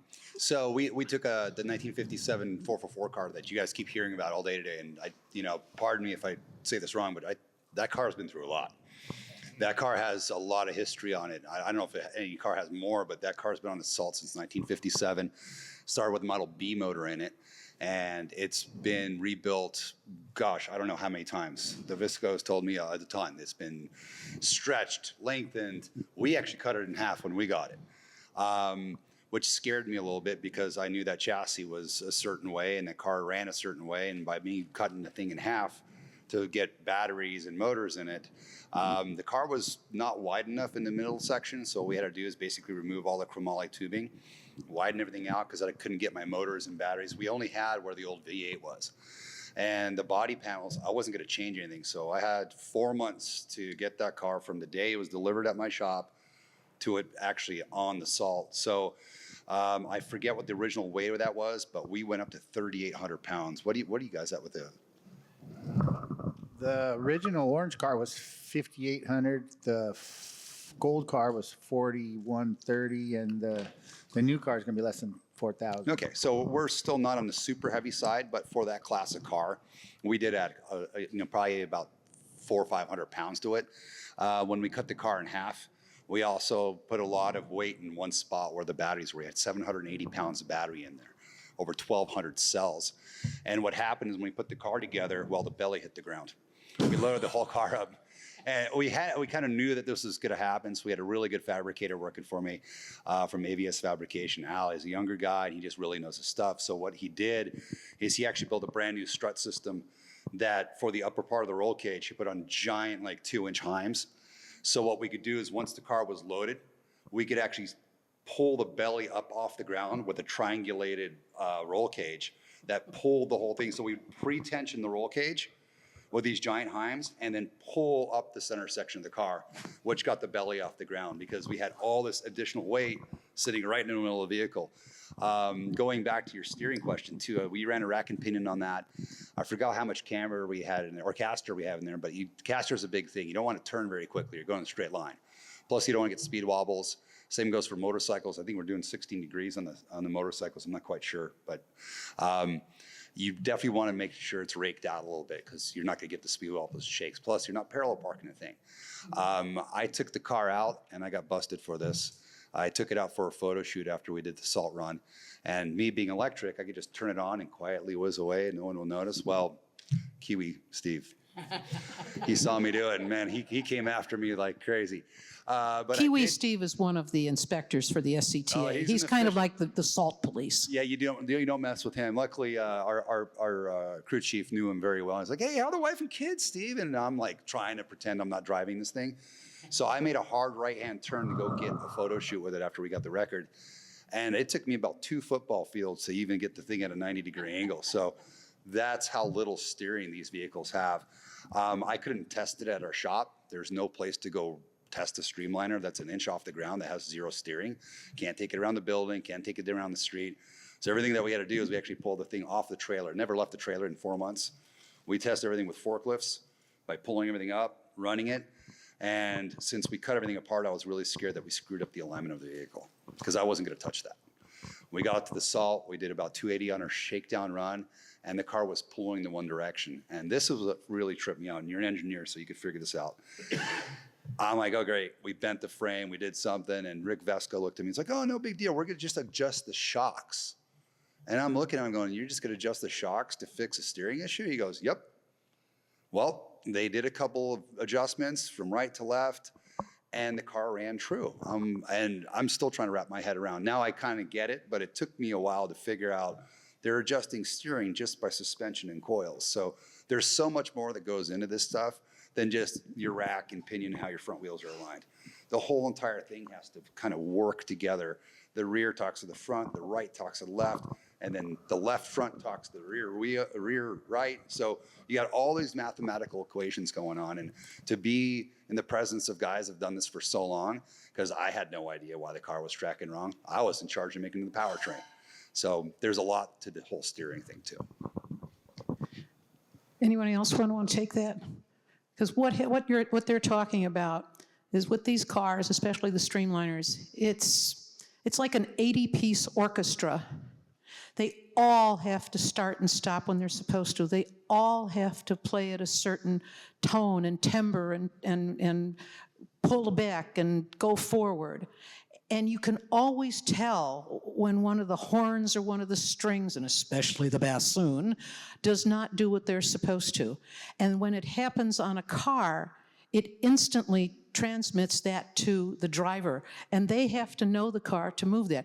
I do believe, Eddie, that's the first explanation I've ever seen of putting a girdle on a Streamliner to lift it out and get that tummy tuck in there. Was that a tummy tuck for the 444 car? The dragon belly, okay. Louise, That's it. The very first Speed Demon car, when we got it done, did the same thing. Same thing. We couldn't get the body on. It was 5/8 of an inch shorter on the top. So I had a bunch of sprint cars, so we made two big long radius rods and spun them, because this was the night before we left for Bonneville. So we put two bungs on the car and made two big long radius rods and jacked it up and spread them out so the body went on. So there you go. It's not something you experience on the street. So now what we do is, like, before I go to Bonneville this year, I'll take the new car and we'll put it on the frame jig, and we'll put like a 3/8 spacer in the center and hold the ends down, and then weld the bars in the top so that it's pre-stressed so that it'll just sit flat. I've never really had to think about that before, but yet all of what you say makes a lot of sense. They're 30 feet long. Yeah, okay. Not a semi, but, oh yeah, yes, sir. How about you? So what are some of the things you do to mitigate lift of the car on the flat? So this gentleman wants to know, what do you do to keep this baby on the ground? All of yours on the ground, and also I would imagine not only on the ground, but tracking true. Take it away, somebody. I learned this from the Vescos. So a lot of times you'll see like spoilers on cars. The F1 cars especially, they're trying to get a lot of downforce because you want more traction. In Bonneville, and correct me if I'm wrong here, you don't want either. You don't want a lot of downforce and you don't want a lot of upforce. Well, upforce is going to get you airborne and get you killed. Downforce is going to slow you down. You don't want a lot of drag. So with the Vesco cars, they try to hit like that middle ground of not having, it's basically flying as neutral as possible. If anything, a little bit of down. There you'll see a lot of wings on the Streamliners too to keep them true and steady. So there's a lot of that kind of aero going on. But you have to take away like kind of what we thought like, oh, spoilers and pushing the thing into the ground. That doesn't work in Bonneville because it's going to work against you because exponentially, it's a factor of 4 for every 100 miles an hour of how much force you're going to hit. So you really want to mitigate your forces because it's like, okay, 100, let's just take round numbers. If 100 horsepower gets you to 100 miles an hour, you need 400 horsepower to get you to 2 and 16 to get you to 3 because you're pushing all that air out. And that's just at, true clean amounts. You start putting downforce in or anything else, you're going to have a whole bunch of different problems. And I don't know if that's what you ran into too with your fast car. I prayed. Now, Marcia, as far as talking about that with the streamliner. So, how did you do with the aerodynamics? How did you use that to your advantage? Or did you just keep praying too? I just kept praying, and everything's like in slow motion too when you're going that fast. To me, it was. So. Did you feel I every didn't little feel- kind of push? Did you have any crosswinds? No, I don't remember any crosswinds. I remember when I rode the Jack Dolan's drag bike, I was down at the end and I thought, because I was tucked under the ferry, and I thought, I feel like I'm going pretty slow, and I peeked over and about ripped my head off, because there's nothing to judge your speed by. We don't have speedometers. Right. I mean, not back in the 70s and 80s when I drove, we didn't. Maybe they do now. But yeah, and the cars, I leave that up to the experts on the downforce, and just trust the mechanics and try to follow directions. On Was what it to do. easy to steer or hard to steer or new to steer? It was new to steer, and like I said, everything I just remember doing everything. Don't react fast. You can't react to anything fast. It's like you go, okay, let's bring it back straight. Just real slow type of motion and stuff. Gotcha. And, Okay. Yeah. All right. Does that answer your question? Do you do anything to the pan or the floor of the vehicle to create some sort of suction? So the question is, do you do anything to the bottom, to the pan underneath? Do you create some kind of suction under there? So all of our cars are flat bottom cars. So we have a low pressure under the car. And what we do is we'll run skirts. So before we leave for Bonneville, I'll have a flat table, and we'll set the car at ride height that it's going to run at, and we'll get the skirts as low as we possibly can. So in the wind tunnel, from a 1/2 inch to a 1/4 inch off the salt is probably about a 600 mile an hour gain with no drag penalty. And on our car, we have pipes that come out the back at probably a 41 to 45 degree angle. And there's probably about 800 to 1,000 pounds of downforce off the pipes when we're at about 3,500 horsepower. So we do have position sensors and strain gauges to know downforce on the wheels. So when we run, we'll run a softer run and get data so that we don't do nothing stupid. Have you experienced any like bending of the frame or anything like that? Follow-up question, do you get any bending of the frame or problems by doing that? You can talk about that, Steve. And Danny, I want you to answer this because you repurposed your dad's car. How many changes you had to make for that once Steve's done? So what we do is we build the car to crash at 500 and backwards from there. Okay, I don't think Detroit does that, but they have to. Danny. Well, with my dad's car, it was designed in 1968 by Ford, and Ford's kind of skunk works at the time. So we took that car, we stretched it out another 36 inches. We changed the center of pressure from the center of gravity, and we separated those some more. So when the car does get sideways, it gives it some more stability and yaw, and it'll pull it back on. Then we added wings, and we added an under tray. And we really thought, this is going to do it.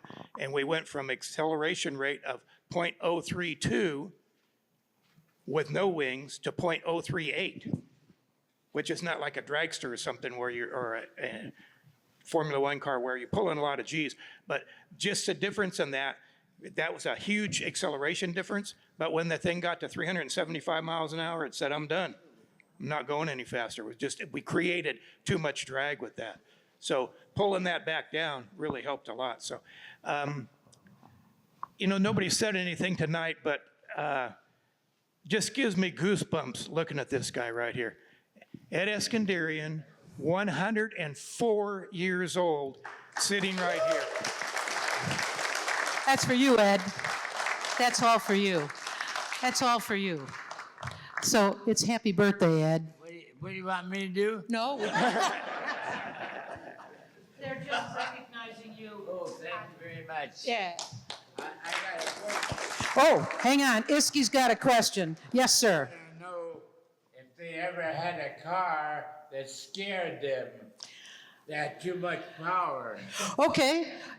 The cam father would like to know, and I'd like to know take every that. one of you to answer this, so get ready. I'll Have you take ever had a car that scared you, and why?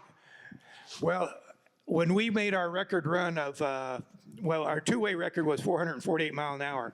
On our return run at 430 miles an hour, a little bit of a crosswind, and the car went dead sideways at 430 miles an hour. Now, this car is only 36 inches wide, so it can trip over itself pretty easy when it gets sideways.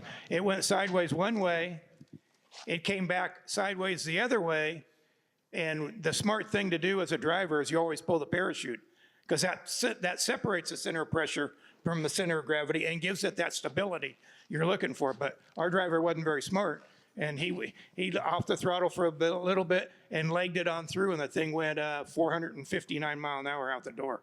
So. I think I'm sitting next to your driver, right? Huh? Anyway, so yeah. Did it scare me? You know what?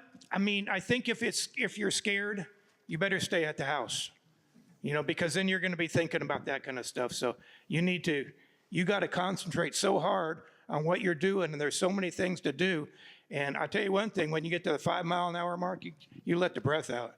Thank God I got down here again. So it's big. I think what Ed wants to know is that all of you up there, you tune for safety, but every now and again, that car might scare you, and that's what he wants to know. Did a car ever scare you, and what'd you do? I think following up what he said, I said, when you get in the car, when you leave the starting line, you're not thinking about being scared. You shouldn't be in the car. So in 2002, I finally set, after Tanis, I set a 303 mile an hour record in the morning, and we had a single engine with a turbo on it, made pretty good power. So we went back, we're all patting ourselves on the back, and we all said, well, what are we going to do? I said, well, we're going to add more boost. We're going to go out there and we're going to have a fun run, and we're just going to see what happens, just see how fast this thing goes. So we add a little bit more boost, and of course we go back out there, and I jump in the car, and I'm thinking, man, I'm in the 300 mile an hour club. Life doesn't get any better. My wife's going to do my T-shirt in the same roll of laundry that her T-shirt's in. Life's good. So we leave the starting line. I leave the starting line, and I'm just getting with the program, and I get to about the 4 mile mark, and I think, man, this thing is just getting with it. And I'm about 4.5 miles, and I said, man, it's just going faster than ever. No, that's the last thing I remember. Until about an hour and 45 minutes later, I woke up in the hospital in Salt Lake City with Tanis looking at me. And she realized by this time I was going to be okay. They'd done tests and things. They had to get me 2 ambulances and a helicopter to get to Salt Lake City. And she said, well, you wrecked a perfectly good race car. So there's not much pity at our house. I think both of my son, my daughter, and Tanis, of course, we all just jumped in that car and did what we had to do. And Tegan, our daughter, actually did the best. She went up there, never been to Bonneville before in her life. At the end of the week, she had set a record of 294 miles an hour. And so she went back to her home in Hawaii and talking. She was going out with a guy in the movies, a Key Grip, and they're all sitting around there talking about being a stunt driver. And she said, well, I'll go to stunt driving school with her. So the next year she goes back to Bonneville, sets a 302 mile an hour record, and ends up at the stunt driver's school out there at Willow Springs. And they got to like her. They said, oh, come on, Bonneville, step on it. They're teaching her how to be a stunt driver. She turned her career as a novice Bonneville driver, and she's now a professional stunt driver and makes her living being a stunt driver. So that's. Yeah, and I'm going to throw in there. You ever watch Magnum P.I.? It ain't no boy driving.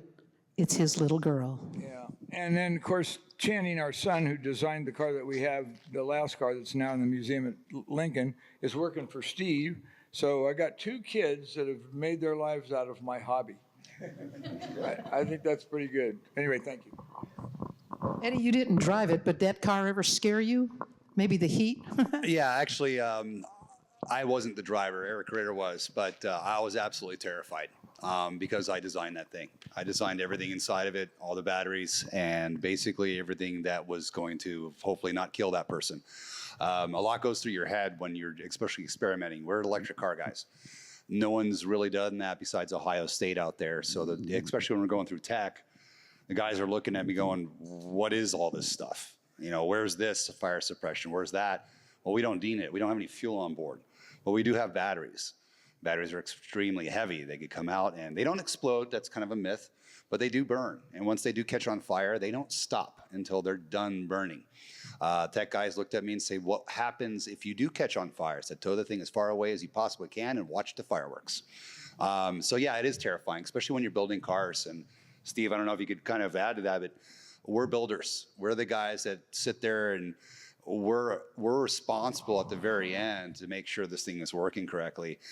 Especially me being a kind of new to Bonneville with electric stuff, everyone's watching me. If I'm going to crash a car, if these guys crash a car, it's just basically, that's daily operations out there.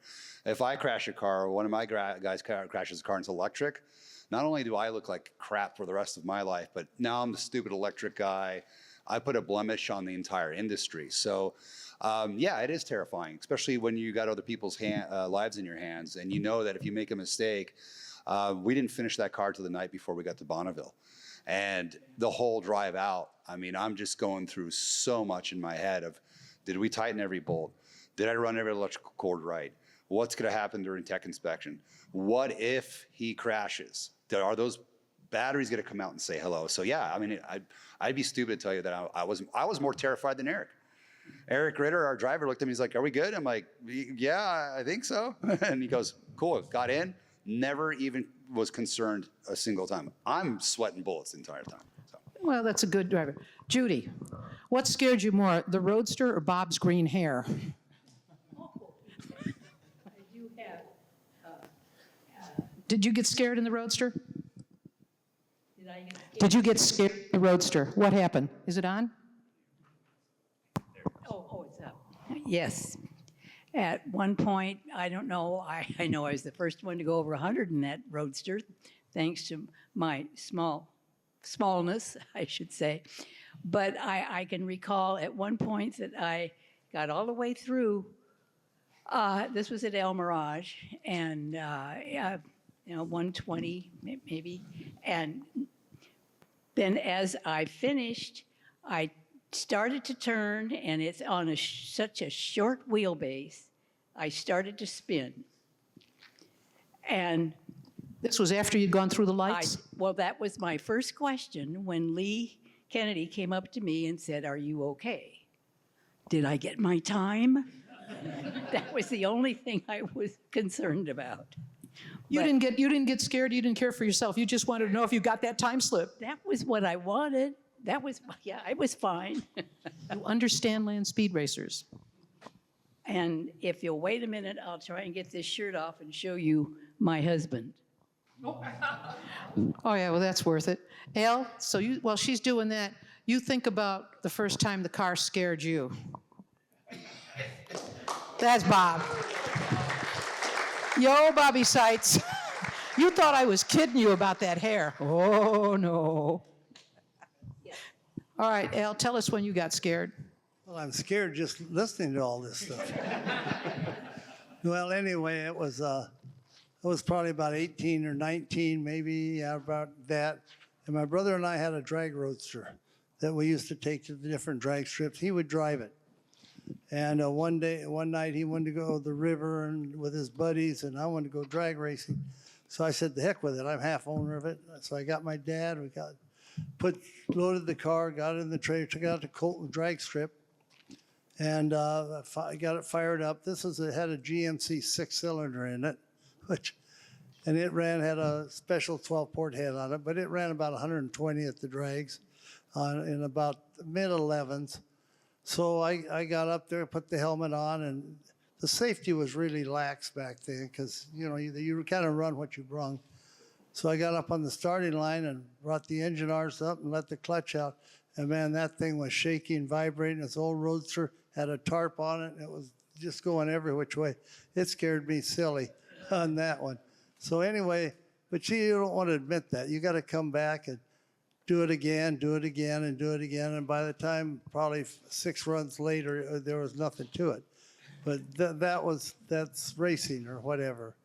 The liner came around once, you know, it was going 300 plus, but luckily it didn't go over and it corrected and whatever. So, but what it does, what you do when you race Bonneville or something, everything slows down, your adrenaline picks up. So you're running, but yet it's like it's slow motion. I know I went by the 5 mile on the record run, and the car was, it was timed at 4:32 there, and I wanted to make sure I was in the right mile, because there's one thing you don't want to do at Bonneville is shut off too early and think you're in the other mile. They'll never let you live it down. So anyway, I could have seen a fly on that 5 mile poster at that speed. So that's it. But my other question was that you raced, you had told me a couple of times that you could afford a wife or you could afford a car, but you couldn't afford both because they both took too much time and too much money. So to add on to the question from Mr. Iskandarian, were you afraid when you proposed to Jane? No, she went to Bonneville about 2 or 3 years before that, and it was a good deal. I was 48 years old, so I was figuring you got to do something. Like they say, you either got to get off the pot. And I had to get off. I'm sorry, we were talking about fear. I just thought I'd throw that in there. No, she'd been a great gal. All right. I can't complain. How about you, Steve? Because Steve's not only a builder, but he has also driven. You're also in the 2 Club. Yes. So when did you get scared? Please tell Mr. Iskandarian what scares you or scared you. So I did one year, we were there on the World Finals, and we had run that year with the Speed Demon, and Chris Rasky went to get in Wayne Jessel's truck and get his record. So we were going to go spend the weekend at Park City after that. And what happened was it was Wednesday and the meet was not over till Friday. So I was standing there and Wayne says, "Hey, go do a bailout." I'm like, "What are you talking about?" He's like, "No, you need to go do a bailout." I'm like, "What do you mean?" He said, "You're going to drive this truck." I said, "Okay." My wife looks at me like, "You had this planned, didn't you?" I said, "No, I have no, I knew." So it was noon. We ran the truck, did all my licenses. I was an impound at 198 by 430. And the number 2 piston wasn't hooked to the rod no more. So we had to shut her down. So the next year at Speed Week, we're running the Speed Demon with George. We're done. Thursday, we're done, just waiting. And Wayne says, "Hey, I just run a record. I took the rocker arm off. I'm going to turn this D motor into E motor, make it a 7-cylinder. You need to go get your record." Oh, I got to stop you a second. For those of you who said the D motor, E motor, a double A is the highest horsepower. As you go through the alphabet, the cubic inch displacement of the engine goes down. So that's what he was talking about. So I go down there and we run and we go 240 something with a 7-cylinder. So I'm in impound at a 215 record. So we get up in the morning, we go back, and I'm walking over to the truck, and George Poteet comes over and says, "Hey, are you nervous?" I'm like, "What do you call nervous, George?" He's like, "Well, you're going to go run a truck at 240 miles an hour." I said, "Yeah."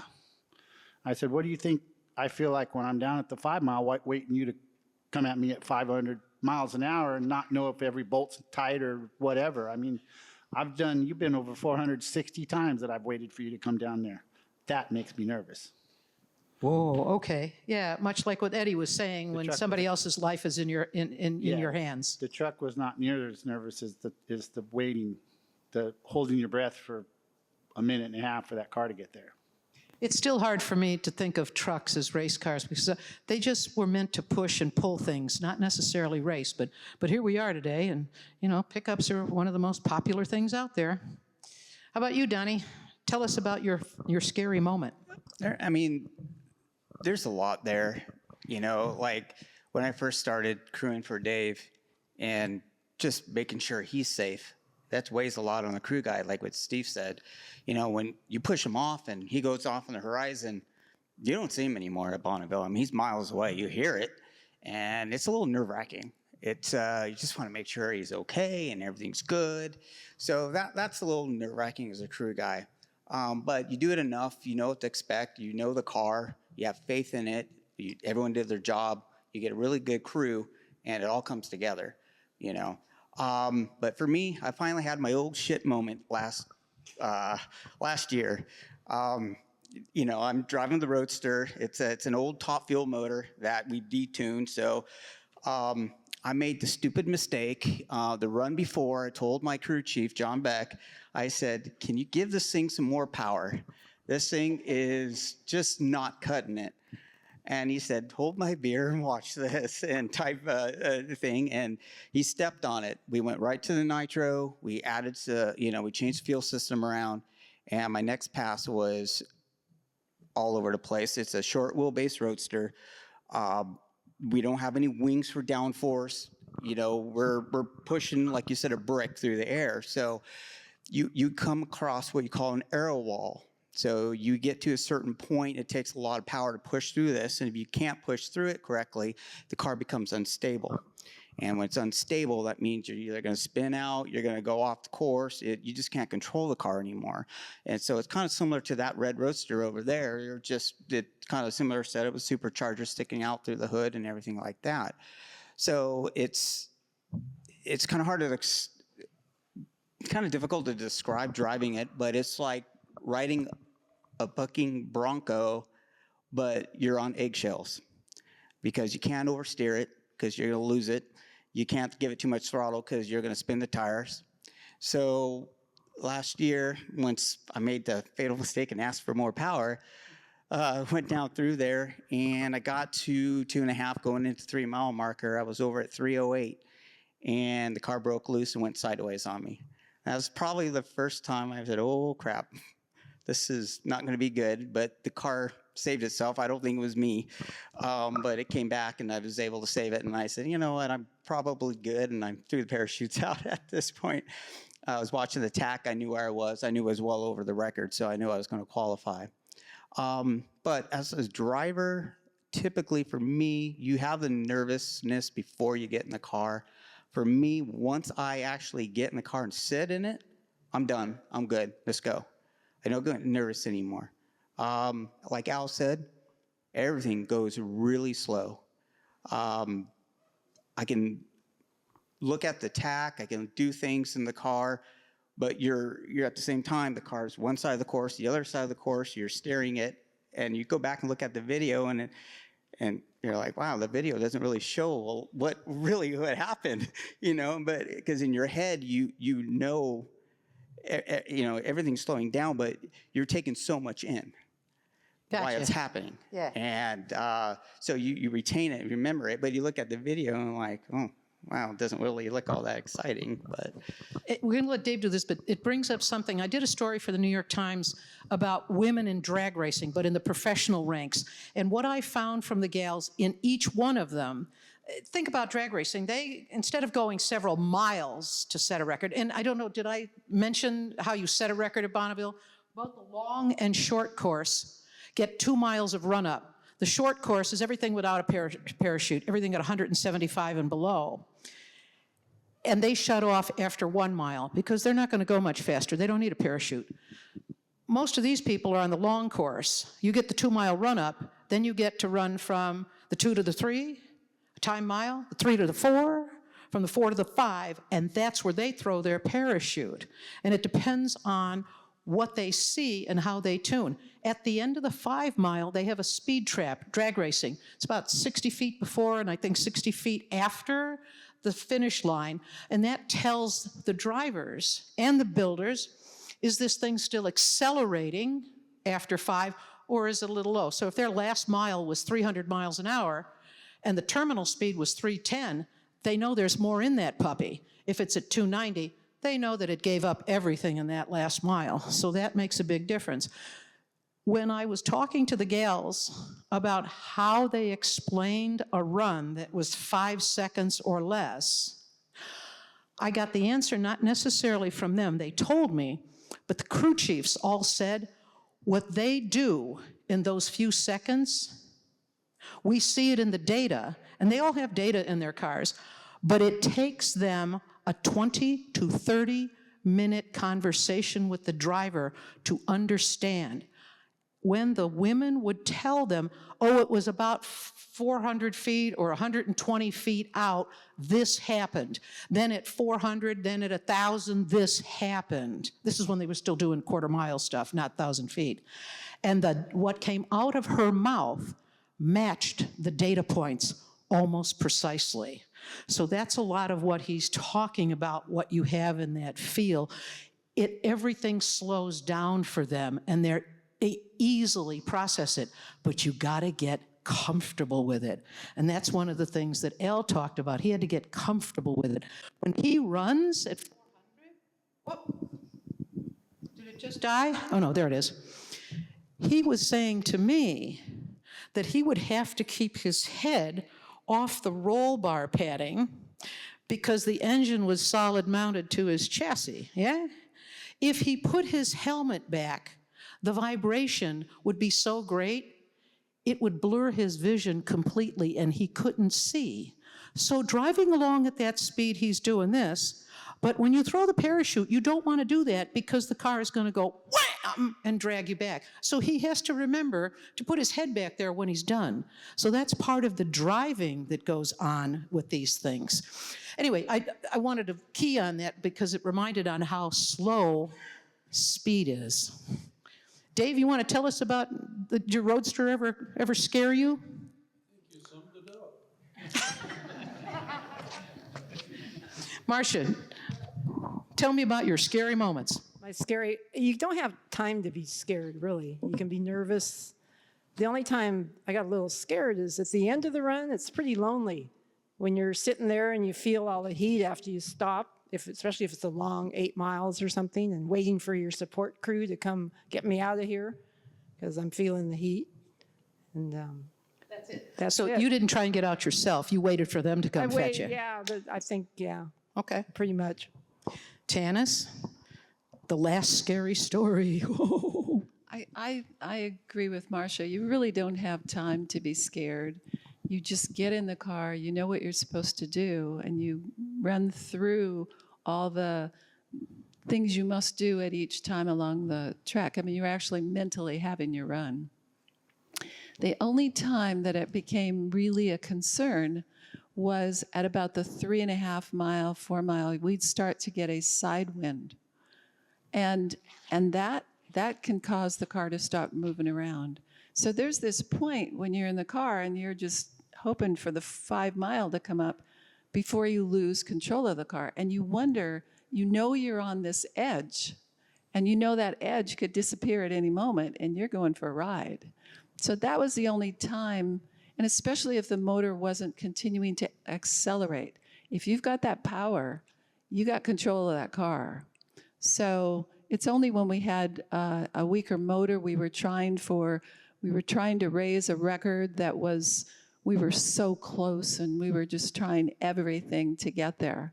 So those times were concerning, but I don't ever remember being afraid. But one could make the argument that when Seth got airlifted to go to the hospital, that I would be afraid. The only thing is that he is such a lucky guy that when they called me and told me that he had crashed, because I was in school and I couldn't get there in the October meet, when they told him he was crashed, Tanis, get to Salt Lake. Seth crashed the car, I'll call you back, click. I thought, what's he so upset about? There is no way this guy is hurt. And in reality, yeah, that was the case. So anyway, he's a very lucky guy, so I have great faith in that. I remember that. You know what he was crying about? He couldn't go skiing that winter. The doctor said, Oh, he was all crying because he couldn't go skiing. Anyway, there's a lot of stories of all of our families and all of our craziness out there, but yeah, it's been a great ride. And you bring up the crosswind.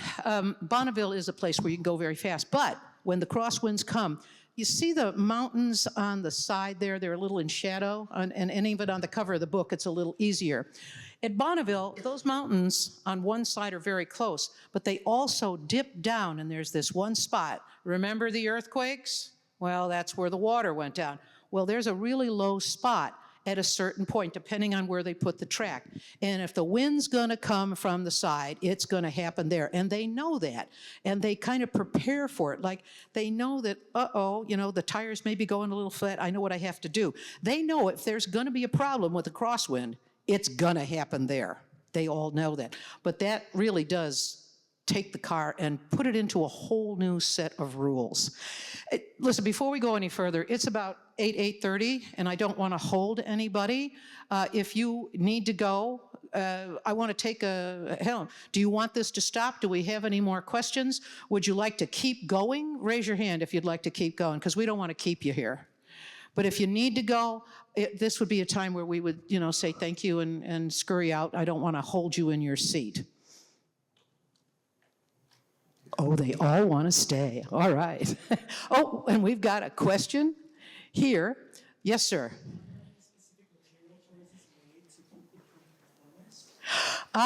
This gentleman, Andrew, would like to know, were there any specific material considerations that you chose one over the other, and why?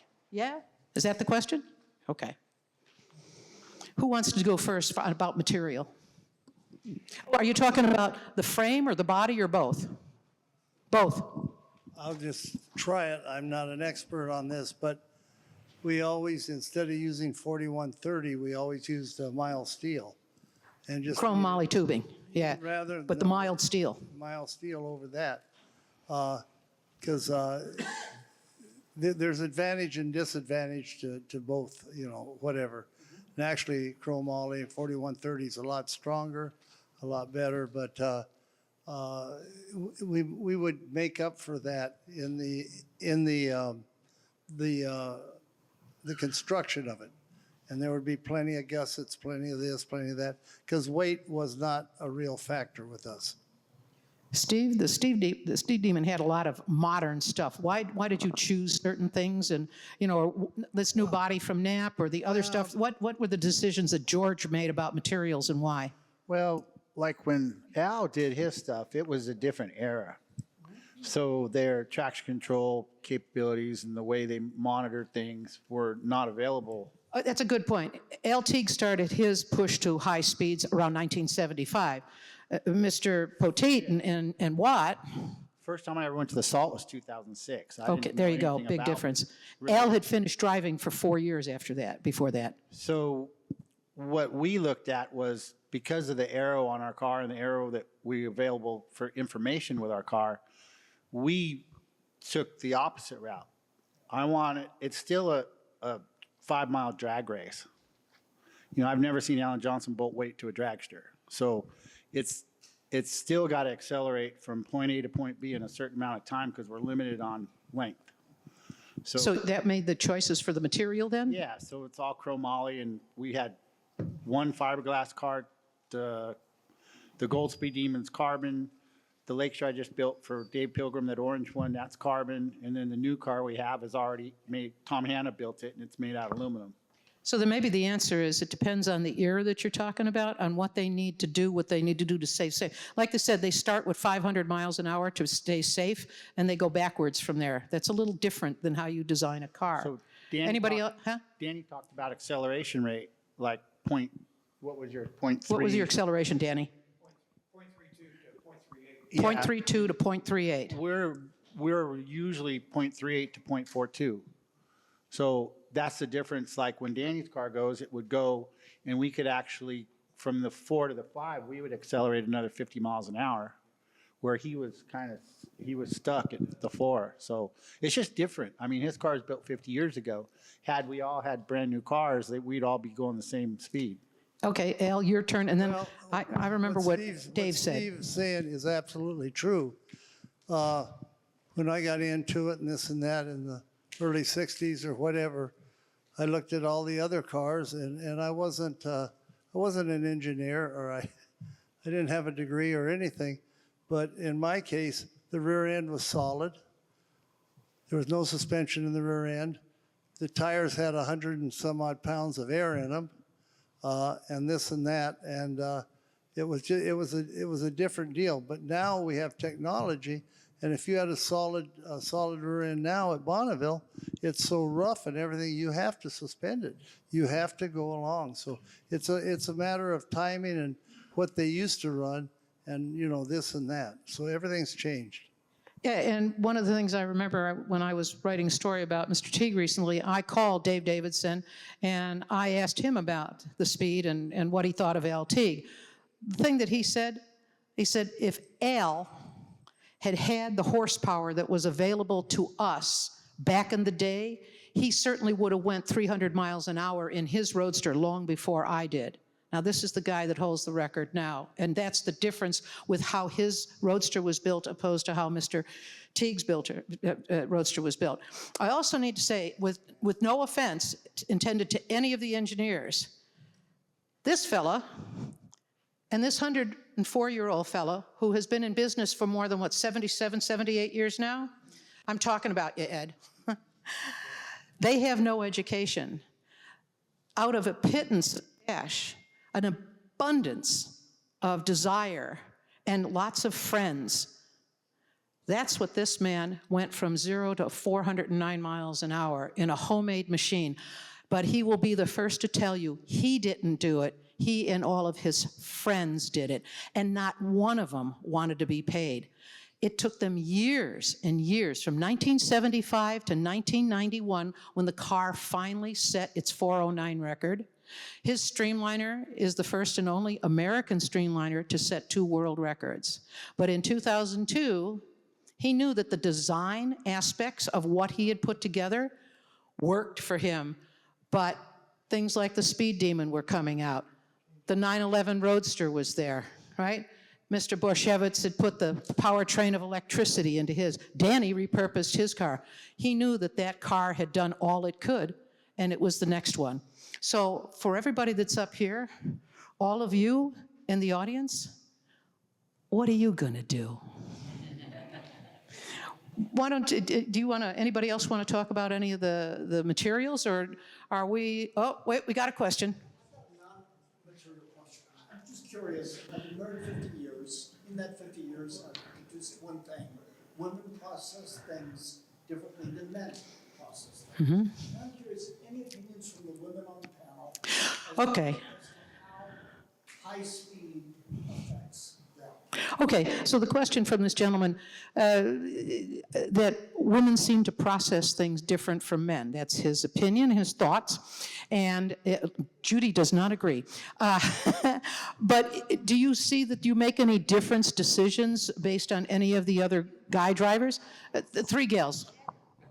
Oh, Judy says she makes better decisions.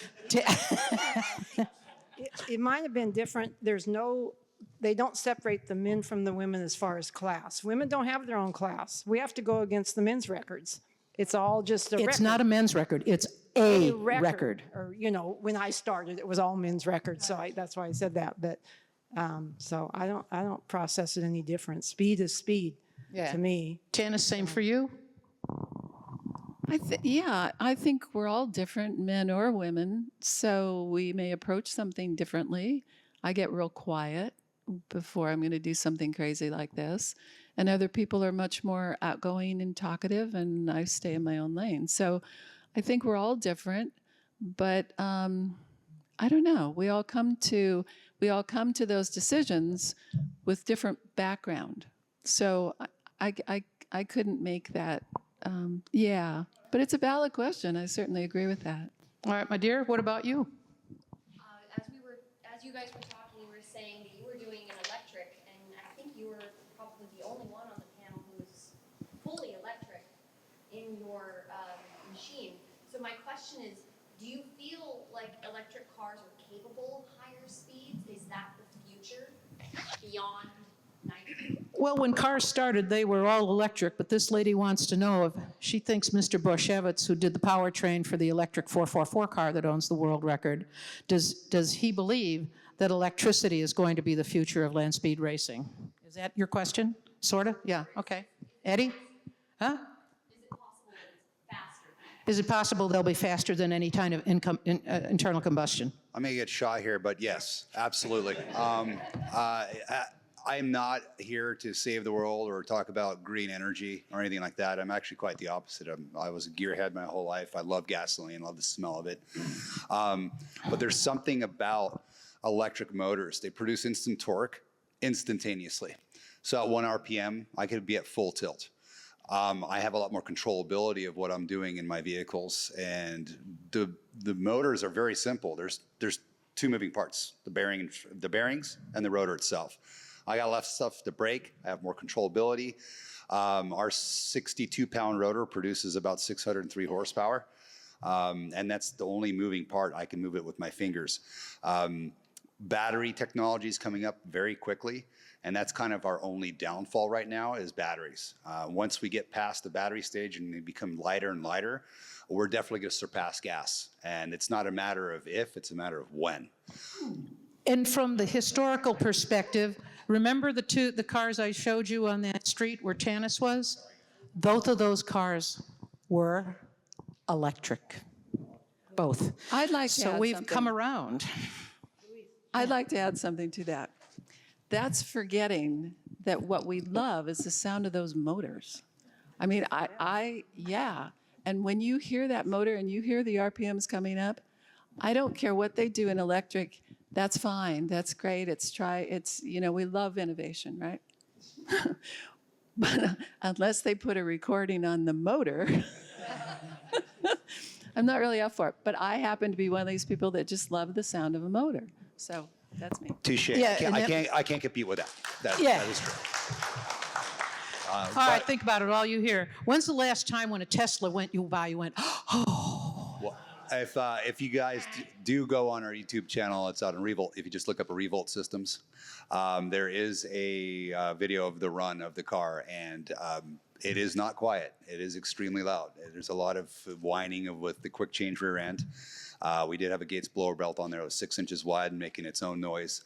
And I do miss the sound. That is something I do miss quite a bit. But with that said, there are other sounds that we now hear that we weren't able to hear before.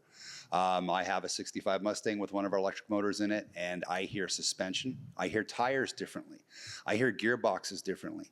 I put guys that have been driving gas their whole lives in my electric cars, and they go, I had no idea that all this other audible stuff was going on. I race electric motorcycles and run them all the time. I can hear what kind of substrate I'm on now. When I'm taking a corner, I can hear my chain. So yes, I do miss the roar, but now I got all these other sensories that I never thought I had before, and I am able to pay attention and hear things go bad before they go, because there's not an engine overbearing it. But yes, we don't have that. And I won't put a speaker on my Tesla ever.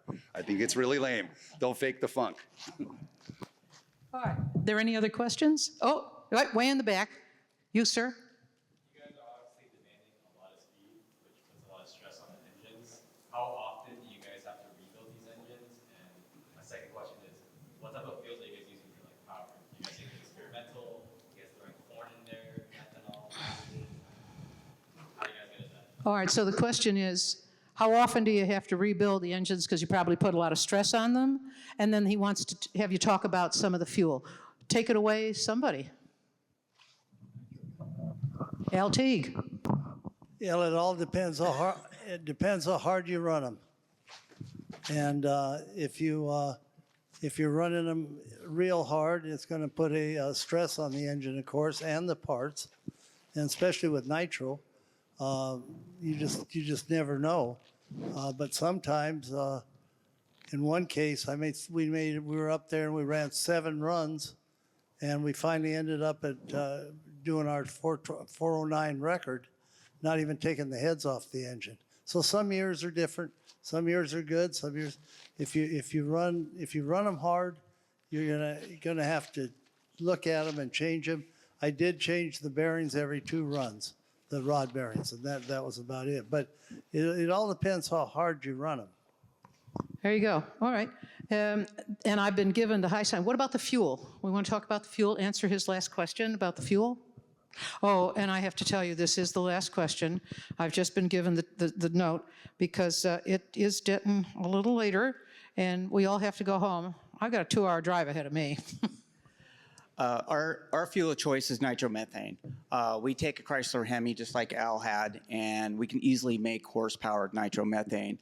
The motors are already kind of proven in the drag race world. We took an old drag race combination, kind of detuned it down a little bit. So we got to a level that we figured out where we can run it, run the number where the car can handle with, again, kind of what Al was saying, once you find that little groove where it's working, we don't have to tear it down. But when we first started, I promise you, we were knocking the rack out of it, taking the pistons and rods out of it, checking the bearings. Nitro is could be very bad in an explosion, and it sent the rods out of the block real quick and big fireball. So we were very cautious, but we got to the point where we figured out how to run it. We got a lot of data on the car. We watch it every pass. Anything that seems out of the ordinary, the motor comes apart. We look at it. So it's a lot of trial and error, unfortunately. Sometimes it's expensive, but a lot of data collection that got us to the point where we minimized the maintenance. We've never rebuilt any of our motors. That's all right. We make 5,000 horsepower. All right, anybody else on the panel want to add to that? I love it. All right, ladies and gentlemen, I would like you to help me thank Danny, Seth, Eddie, Judy, Al, Steve, Donnie, Dave, Marcia, and, excuse me, Tanis. You are in the company of some of the fastest people on earth.